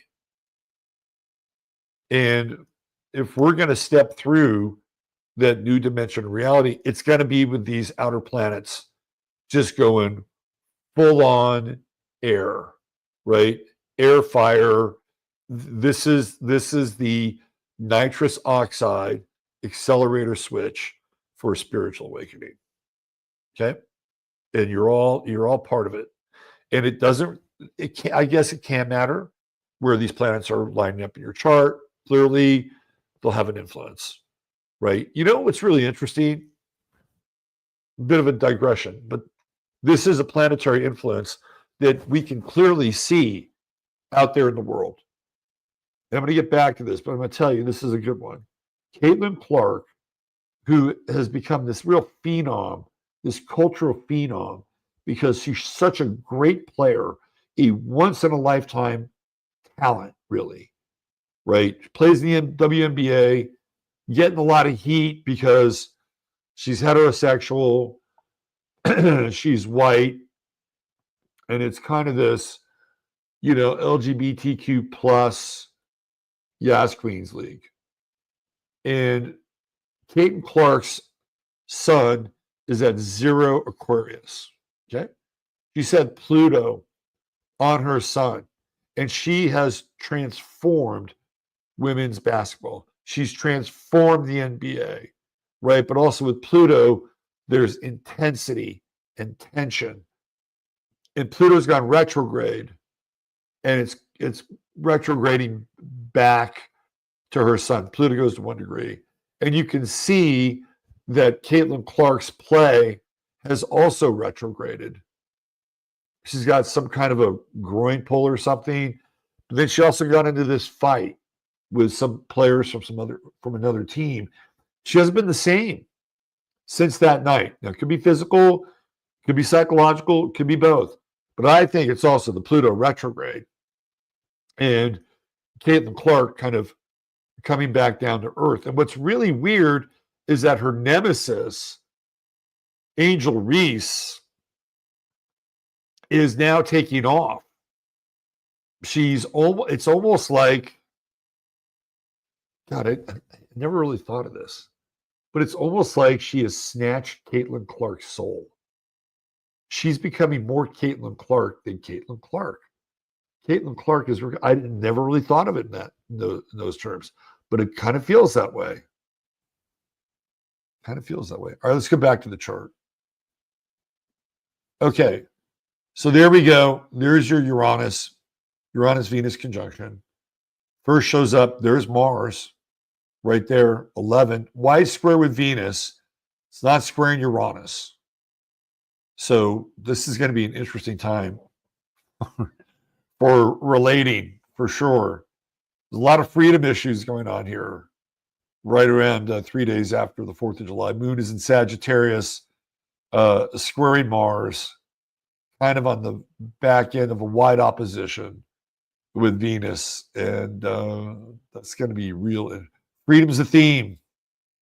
It's a theme. It's a theme in relationship, but it's just a theme in general. We're coming off of the 4th of July. How can freedom not be a theme? By the way, saddest day of the year for me was always the 5th of July. I hated it. I loved the 4th of July as a kid. Loved the fireworks. I hated walking around the day after and just seeing the strewn remnants of all these fireworks. It's like, what a downer, man. We were having so much fun last night. And all we see is just the cheap remains sitting there in the street waiting for the wind to blow them away. Didn't like it. Anyway, we still are dancing to the Sun-Jupiter square. Conjunction. We like that. Mars is coming in. I certainly like that. That's good work. All you crafty people out there, you should be getting in on this Mars, Jupiter, Sun sextile. Get your craft together. There's Mercury still at Leo. See, we're just not that far away. Moon, Sagittarius coming in, trining it. This is feisty. Ooh. Moon, Saturn, Moon, Mars square, feisty. I could see where people would be really like bickering over the details of shit, right? Really bickering over the details and minutia of kind of big ticket items. Interesting. All right, so I went back in time to look at the last time Uranus was in Gemini. So let me see if I can put this up here. Figure this out. I'm gonna do a map. I'm gonna do a so we're talking 1941. Okay. Last gem. Right. And let's see.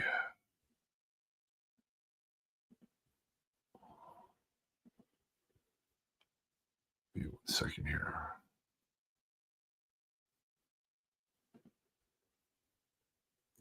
I don't know what happened to my oh, I know. I had to shut my browser down. All right, hold on 1 second. Let me just get into this. All right, so 1941. It's the last time Uranus was in Gemini. Let's take a quick gander. Okay, so it goes into Gemini on August 8th, 1941. Let's do a little chart for that so you guys can get a glimpse as to what was going on astrologically.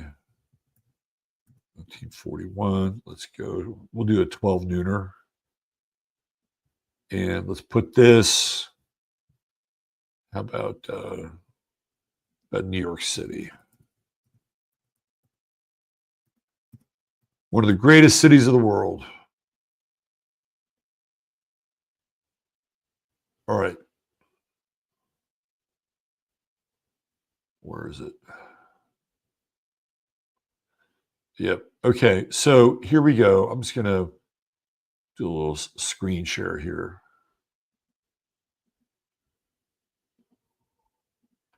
It's right. This is right off the site. So here's Uranus, 0, 1. It's just ingressed, right? We also had Jupiter in Gemini, and then Saturn in Taurus. It's going to catch up. It'll be part of the party later on. Pluto and Leo, it's boomer time, right? Yep. And Neptune in the final degrees of Virgo, it will move up into Libra, which again will beget the Pluto in Libra generation. So the big players that we're looking at here, Uranus, Neptune, Pluto, just moving into Leo, and then the Jupiter and Saturn, they're going to conjunct here. Okay. All right. So I'm just giving you kind of a visual. So what happens here during this ingress of Uranus and Gemini. It takes place for almost the entirety of World War II. Okay. And when you go through Wikipedia and you look at the various years, it is dominated by this battle, this decision, this meeting, this, that. It's either Europe, Russia, Soviet Union, England, Germany, right? And then the United States starts kicking in, and China. Like, it is all, World War II is all Uranus in Gemini. And when you look at it from the big picture, right? Like the big picture, the expanded view, Uranus in Gemini tells a story. And the story is, at the end of the war, who really won? Right? Who really won? So the United States is going through its Uranus return. So I don't know if they have to join the war, but certainly they do, right? So going through the Uranus return. And then ultimately, there's a victor, right? A victor of the war. And supposedly it is the Allied forces. Well, who are the Allied forces? The Allied forces are the United States, England, and the Soviet Union. Now, we're told that the United States won that war. The greatest generation, ships coming in, right? Ticker tape parades. You have, how many movies are made about fucking World War II? It's insane, right? You got John Wayne, Audie Murphy. They're marketing the war during the war. They're also marketing the war post-war. They're still selling the story up until like the 1960s, where they have a movie like The Great Escape. They're still selling the story. Or they have a movie like The Bridge on the River Kwai. I mean, there's all these movies where they're still selling the story. There's that movie with Richard Burton and Clint Eastwood, Where Eagles Dare. And the story is always the same story, which is the good guys won and the bad guys lost. And the good guys, well, they're the Americans. And it sets America up for this half century of like exceptionalism, right? But when you really drill down and you really try to figure out who won the war, it wasn't the Americans. The Americans had like this Pyrrhic victory. It was like, yeah, and I know we fought and people lost their lives, and I don't want to dispute that. But it's almost like a higher level of a participation trophy. When you really get down and understand who won that war. Who won that war was the Soviet Union, flat out. They won that fucking war. If the occupation of land and the taking of territory is the purpose of war, and in many cases it is, look at all the land they took, right? They basically went from that bridge in Poland, which theoretically started the war, and they just kept marching westward, marching westward until they got to the Brandenburg fucking Gate. They won the war. They had the wall. They had all these people now that were like huge. The Soviet Union stretched from fucking East Germany to Siberia. Think of that as a landmass.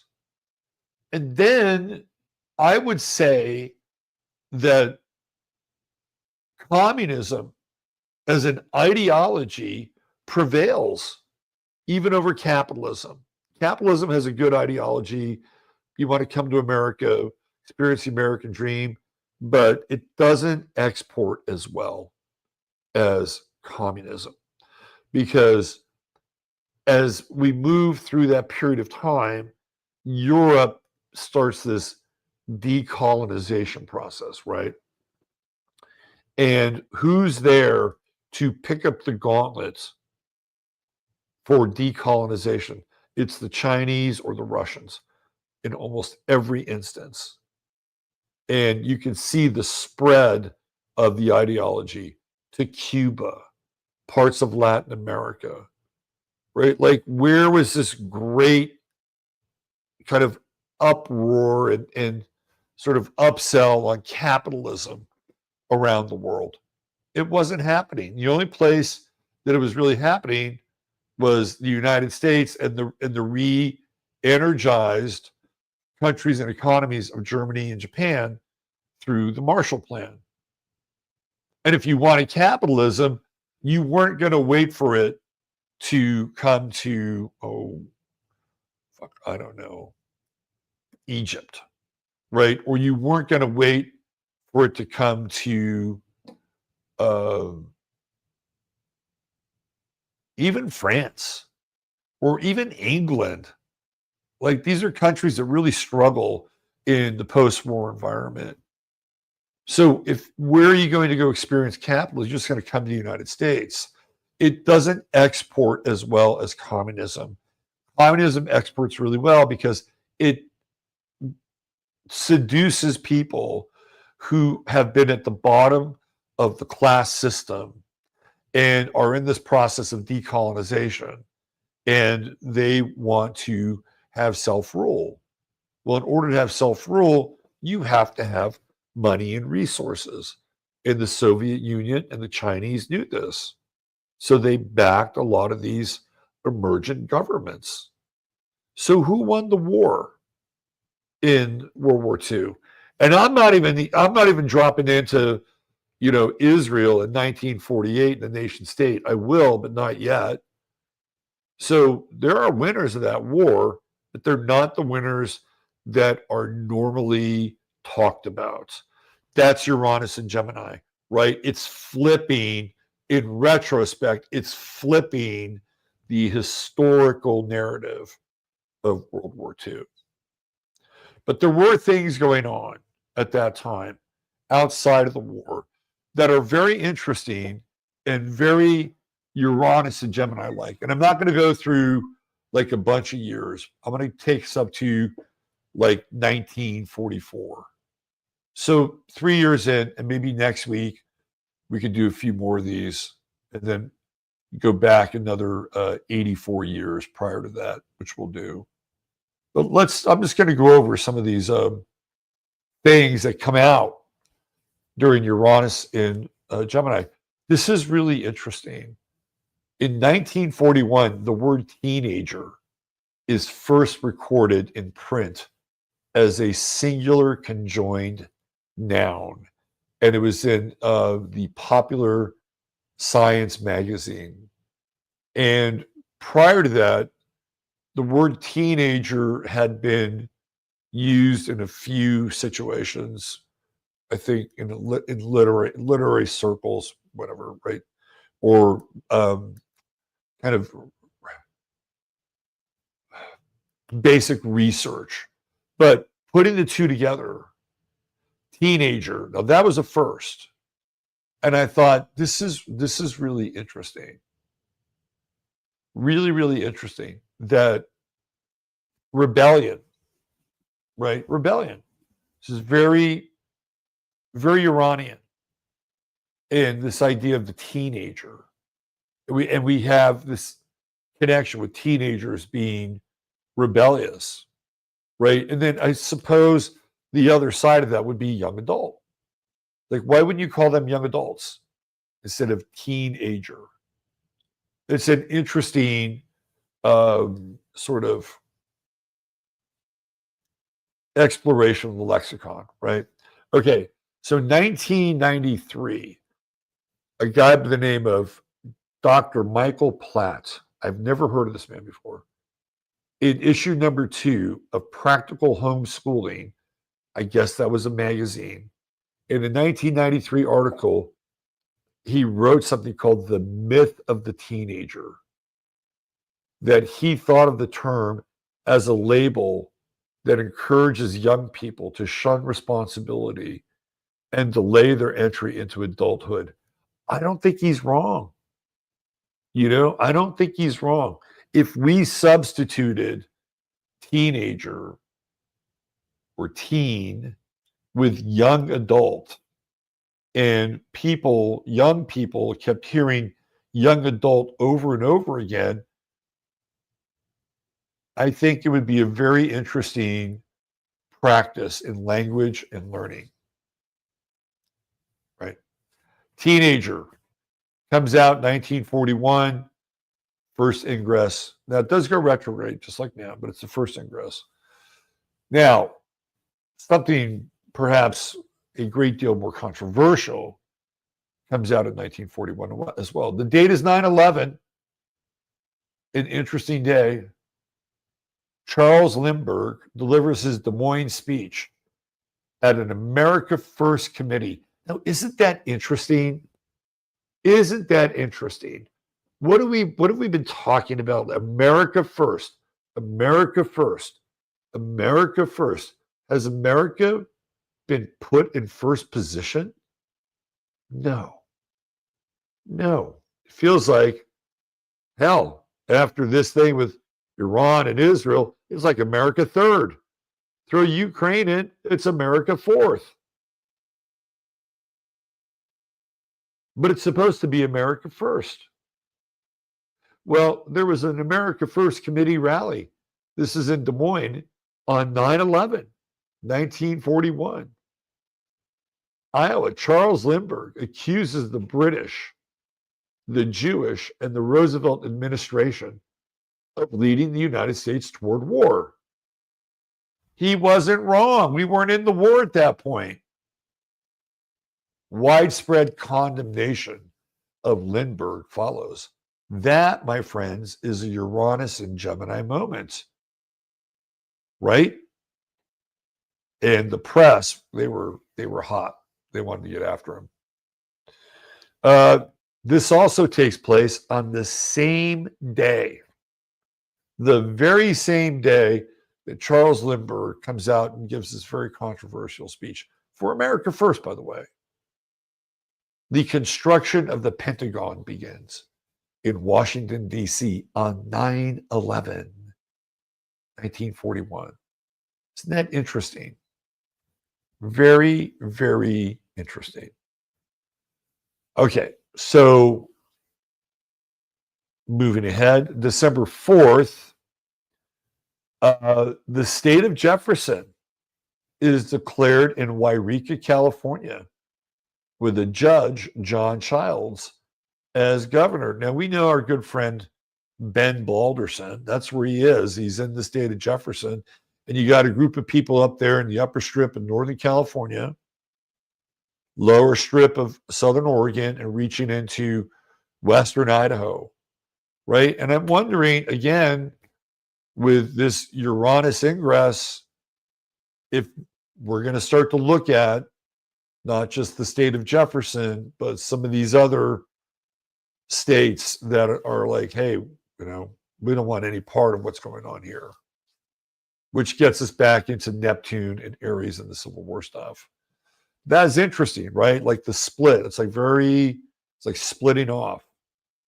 1942, we're going to move ahead a little bit here.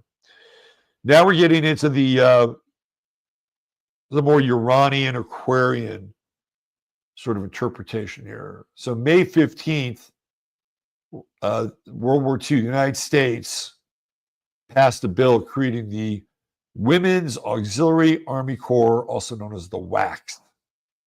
And that was signed into law. That's very Uranus and Gemini, right? It's kind of like, oh, we got these guys. They're going to be in the war situation. Well, guess what? The other side of that is women, and we want to have them also a part of this experience. 5 days later, the first African-American seamen are taken into the United States Navy. And again, that's very Uranian, right? That's very, very Uranian. It's like, oh, for a long time, we've just had white dudes, Cracker Jacks. And now we have African American seamen going into the United States Navy. And they've been taking their seamen all over the world since, right? So, hey, it's equal opportunity. It's an equal opportunity depository system. August 11th, this is very interesting. Now we're getting into the tech side of things a little bit. We're going to see some tech stuff coming up here. Hedy Lamarr and her friend George Antheil, they create something called the frequency hopping system for radio-controlled torpedoes, and it's granted a patent. I've talked about this before. U.S. patent 2,292,387. In 1962, at the time of the Cuban Missile Crisis, an updated version of their design will at last appear on Navy ships. This patent paves the way for the internet. Hedy Lamarr, this actress, was also very interesting. Very, very interesting. So this patent ultimately leads to Wi-Fi, the internet. Fascinating. Here's another one. In 1943, a year later, March, December, history of computing hardware, the British prototype Mark I Colossus computer is constructed. The world's first totally electronic, programmable computing device to assist in cryptoanalysis of German signals at Bletchley Park. So we're Colossus 1, Mark I Colossus, the first electronic computer comes online, Uranus and Gemini, right? We're starting to see the early signs of ultimately that which will propel the world during the cycle of Uranus and Sagittarius and then Uranus and Scorpio. That 14-year period, that's when the tech really takes off. Really, really takes off. On April 19th, same year, of course, Uranus and Gemini, Albert Hofmann self-administers the psychedelic drug LSD, which he first synthesized in 1938 for the first time in history and records the details of his experience. Uranus and Gemini, a separate reality, right? We have our waking reality, our 3D reality. You take a little of Uncle Albert's medicine, and next thing you know, you're in an alternate reality. Uranus and Gemini, bicycle day. May 17th, 1943, the United States Army contracts with the University of Pennsylvania's Moore School, Moore, to develop the computer ENIAC. ENIAC, it stands for Electronic Numerical Integrator and Computer. It was the first programmable electronic general purpose digital computer completed in 1945. Still Uranus and Gemini. So they're putting it together here in 1943, 1945. They're flipping the switches, right? Other computers had some of these features, but ENIAC was the first to have them all. It was Turing, as in Alan Turing, complete and able to solve a large class of numerical problems through reprogramming. So you see the tech now, it's starting to stack with Uranus and Gemini. Now, this is actually really interesting too. In 1944, March, Austrian-born economist Friedrich Hayek publishes his book, The Road to Serfdom in London. This is a very interesting book because at that time, social liberalism was literally laying down with communism and socialism. It was very en vogue. This is one of the reasons why Stalin and the Soviet Union were allowed to do what they wanted to do, because there was this love affair in the West with these radical ideas. And Frederick Hayek wrote a book that contradicted what was this idea of the collective, and that if we were to surrender our individualism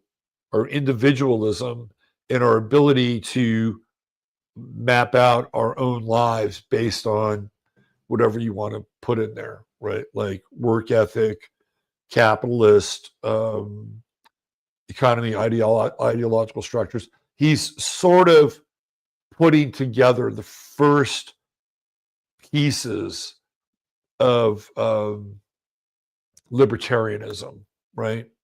It's very interesting. But again, with Uranus and Gemini, you would think, right, that being communist or socialist would be radical. It's not. It's like way more mainstream. Like they're talking about it at fucking cocktail parties. They're bringing people from Russia over to like hang out and speak and talk about the wonders of the revolution and all this bullshit, right? It's all happening.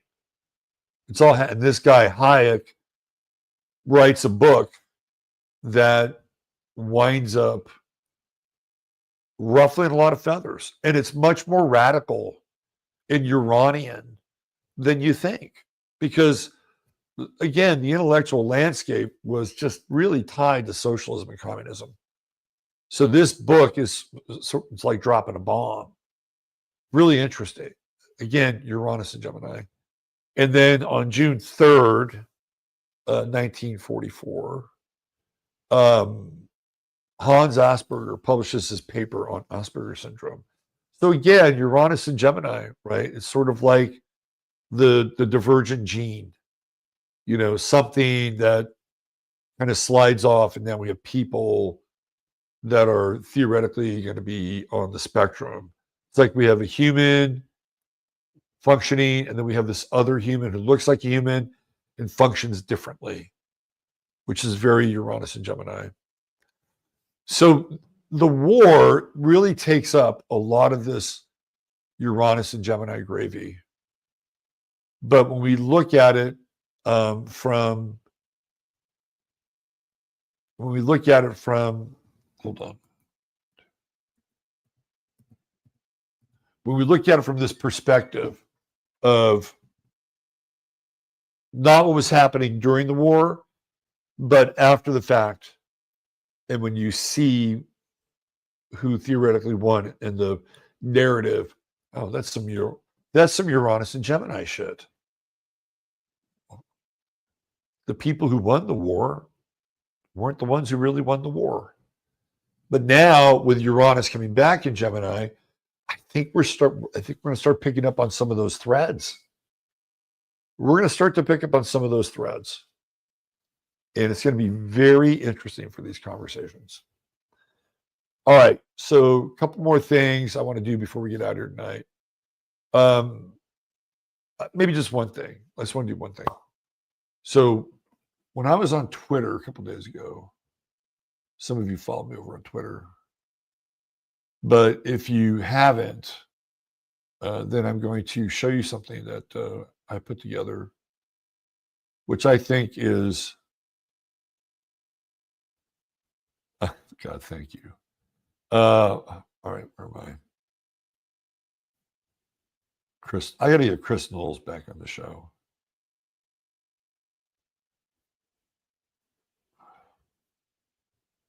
Oh, there's two things here. There's two things.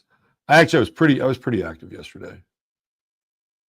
When did I do this? This was June 27th. This was on Friday. I put this out on Friday. I thought this was really interesting. Okay, so I figured out like the heavy hitters that were speaking out against Israel and Zionism and AIPAC. And it's like, okay, we got Candace Owens, we got Tucker Carlson, and Jason Whitlock, and Dave Smith. What do they all have in common? Taurus, and then 29 Aries. Dave Smith's almost Taurus, right? Born 420. So these 4 people are the ones that are speaking out against this absolutely corrupt regime that we have been having a very sordid affair with for quite a while. And which means that our regime is corrupt too, by the way. But I thought to myself, well, why Taurus? Why are these people? Why are these the people? Like even Alex Jones doesn't have that strong of a voice as it relates to this. But these 3/4 have. And I thought to myself, well, in order to have that kind of opinion, which has absolutely, completely ruined people's careers, you gotta be a little stubborn and you gotta be a little dug in like a Taurus would be, immovable like a bull. And Candace, she may look, a little on the petite side, but I'm telling you, man, this girl is a freaking force, okay? And a lot of people are jumping ship on her, and I don't know why. Oh, because she's telling you things you don't want to hear. Is that why you're jumping ship on her? I've said this before. The name Candace is quite interesting, and it is the name of an Ethiopian queen who accepted Jesus and Christianity for Ethiopia. Like she's the Constantine of Ethiopia, Candace, Queen Candace. Interesting name, right? They're all stubborn. And I think you have to have this stubbornness and the ability to dig in if you are going to speak out, right? The interview with Tucker and Marjorie Taylor Greene is a trip. I can't count how many times they said, I don't hate Israel. It's a lovely country. I've been there. I don't hate the Israeli people. I wish no harm in anybody. And Marjorie, me too. I'm the same. Like they must have said that fucking thing 10 times, right? Who are they saying that for? Who are they saying that for? They're not saying it for the hardcore Israelis to try to win them over. Oh, okay. You don't really mean us. You mean the government.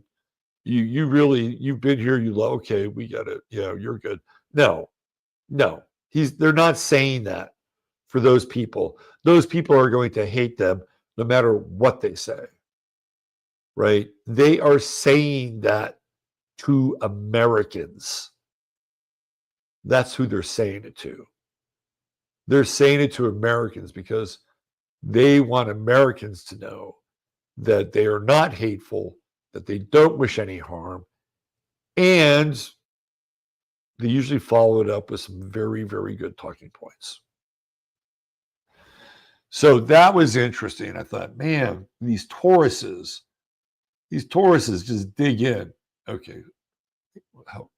All right, I got these next few. Let me go back. All right.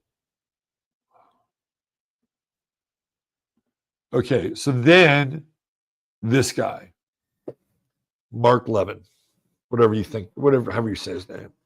I realize he's born on the 28th degree of Virgo. And so I have this theory about the 28th degree. And the 28th degree, it's the last degree before a sign goes anaretic, right? Like right here, 29th degree. There's nothing left. And people have asked me, well, I've got this at 28 or this at 29. I don't think it's the same. I think it's really just for the sun, right? The sun, maybe the inner planets, maybe Mercury, Venus, but that's a maybe, a qualified maybe. I don't think it applies to the ascendant. I don't think it applies to outer planets, but it does apply to the sun because at 29, we have nothing. It goes flat, right? There's nothing. There's no energy left at 29.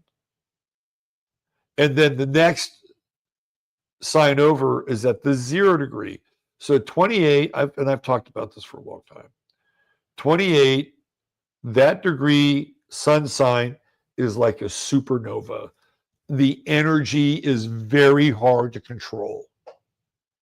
Then at 29, it goes dark, like a black hole.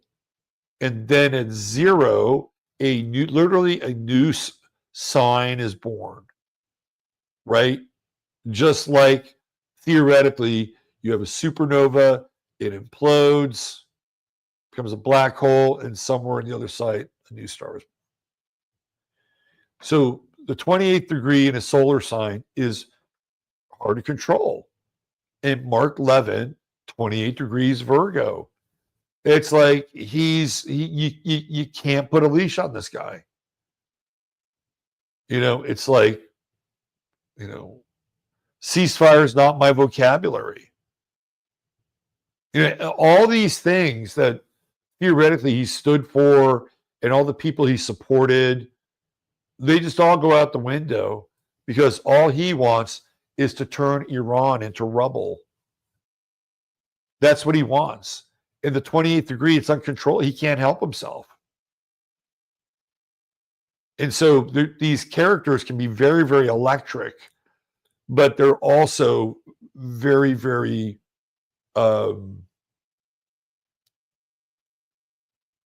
what's the word I'm looking for? Uncontrollable. Bill Murray, born on the same day, September 21st, 28 degrees Virgo. You ever see Bill Murray at Pebble Beach? Like, you can't fucking control the guy. And there's a part of Bill Murray that's just like that, right? They're like these spasmodic supernovas. And then you get to the 29th degree, and it's like, why am I this sign?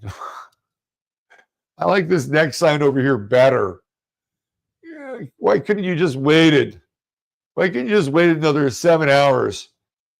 Could have been the same day. And I'd be a Libra. Doesn't work that way. Say goodbye to Dave Parker. Bye, Dave. Cobra. Dave Parker, the Cobra, dies in the year of the snake. This is what I wanted to bring up. Now, this is a trip, okay? All right. So some of you guys mentioned this. And it's this 51-year-old man with a Hebrew neck tattoo. And he was arrested after crucifying a Christian pastor in Arizona and placing a crown of thorns on his head. So this, I believe, is Yahweh, right? But it's Hebrew. It's Hebrew. And here we have Israel's chart, which is the sun at 23 degrees, Taurus, conjunct Algol, which rules the throat. Like, this is really weird, right? Like, he is literally personifying Israel's sun conjunct Algol. Way bizarre. Really bizarre. Now, what's even stranger is that this guy's name is Adam Christopher Sheath.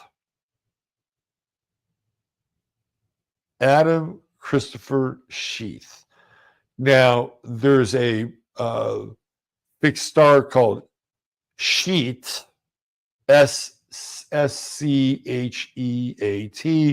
which is not a good fixed star. But this is Sheath, and I'll give you the meaning of that in a second. But his first name is Adam, which is the first man, and his middle name is Christopher or Christopher, which is the last man. And Adam is the Alpha, and Sananda, Yeshua, Emmanuel, Jesus is the Omega. And some believe that Jesus is the reincarnation of Adam, right? So it links it links the alpha and the omega. It links, what is it in the Kabbalah? I'll have a moment. It's in my head, but it links the two, right? This idea that Jesus is the first man and the last man links it. Okay. So his last name is Sheath. And Sheath is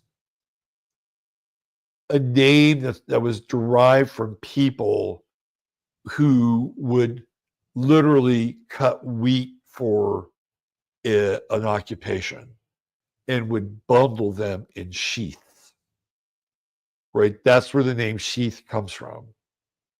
It comes from the people who cut and harvested wheat and bundled them into what they call sheaths.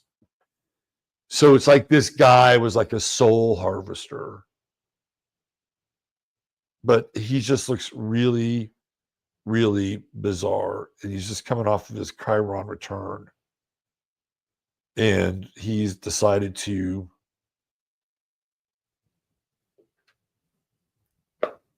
I guess, take out the fake ones because he's a real one. But again, this is the detail right here, right here, right here. Something very strange going on there. And it's like, well, Robert, what does that have to do with the price of tea in China?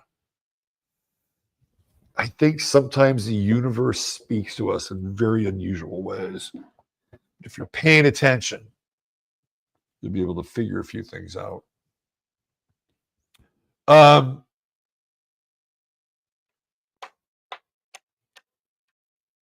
Okay, why don't we let's bring this thing into the station. We start 7:30, 2.5 hours. That's not too bad. Okay, so there's some links for you people. If you're interested, you can get a reading with me. That's part of the links that are listed. We got the bridge event coming up. That's going to be in October. I'll be there. David's going to be there. David's going to be DJing. It's going to be at a brand new hotel.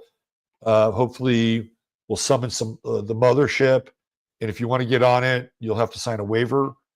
So the link is there. I guess you can get 35% off of the. That's going to go down. So the longer you wait, the more it's going to go up to be a part of the event. And then finally, of course, we have True Hemp Science and our guy Chris, who makes the best CBD products. And all you got to do, go to True Hemp Science, buy $100 or more, and you'll get a goodie bag with your order, and you will love the goodie bag. Trust me, you'll get some gummies, some vials and tinctures, some really cool stuff. It's like the stocking stuff for around Christmas. $150 or more gets you free shipping, and there is always, always, always a 30-day money-back guarantee. Give yourself 25 days or 22 days, especially with like the Solara or the Synapta. You want to soak your cells on a consistent basis and just see where you are 22 days out. Give it a try. And if you're good and you're feeling less inflammation, you're sleeping better, you're also a little more centered, you keep it. And if not, it's like, I'm going to send it, Chris will take it back. But I think his return rate is quite low. So I don't think there's any harm in me elaborating on this part of his business. Okay, that's it. We're out of here. We'll be back on Tuesday with the weather and, of course, 15 minutes. Hit the like and leave a comment. It's always good for the algorithm. Mods, thank you very much for doing what you do. Chataria, you're always the best. Always the best. Best chat room. And I know there's some great chat rooms out there. It's like I'm just a little prejudiced in this area, right? Because I've met a lot of you people and you're all kooky and weird and wonderful. and you're all very fierce and independent as well. So much love, Chattoria. Treat each other well. Take care of yourselves. God bless. And Robert Phoenix signing off.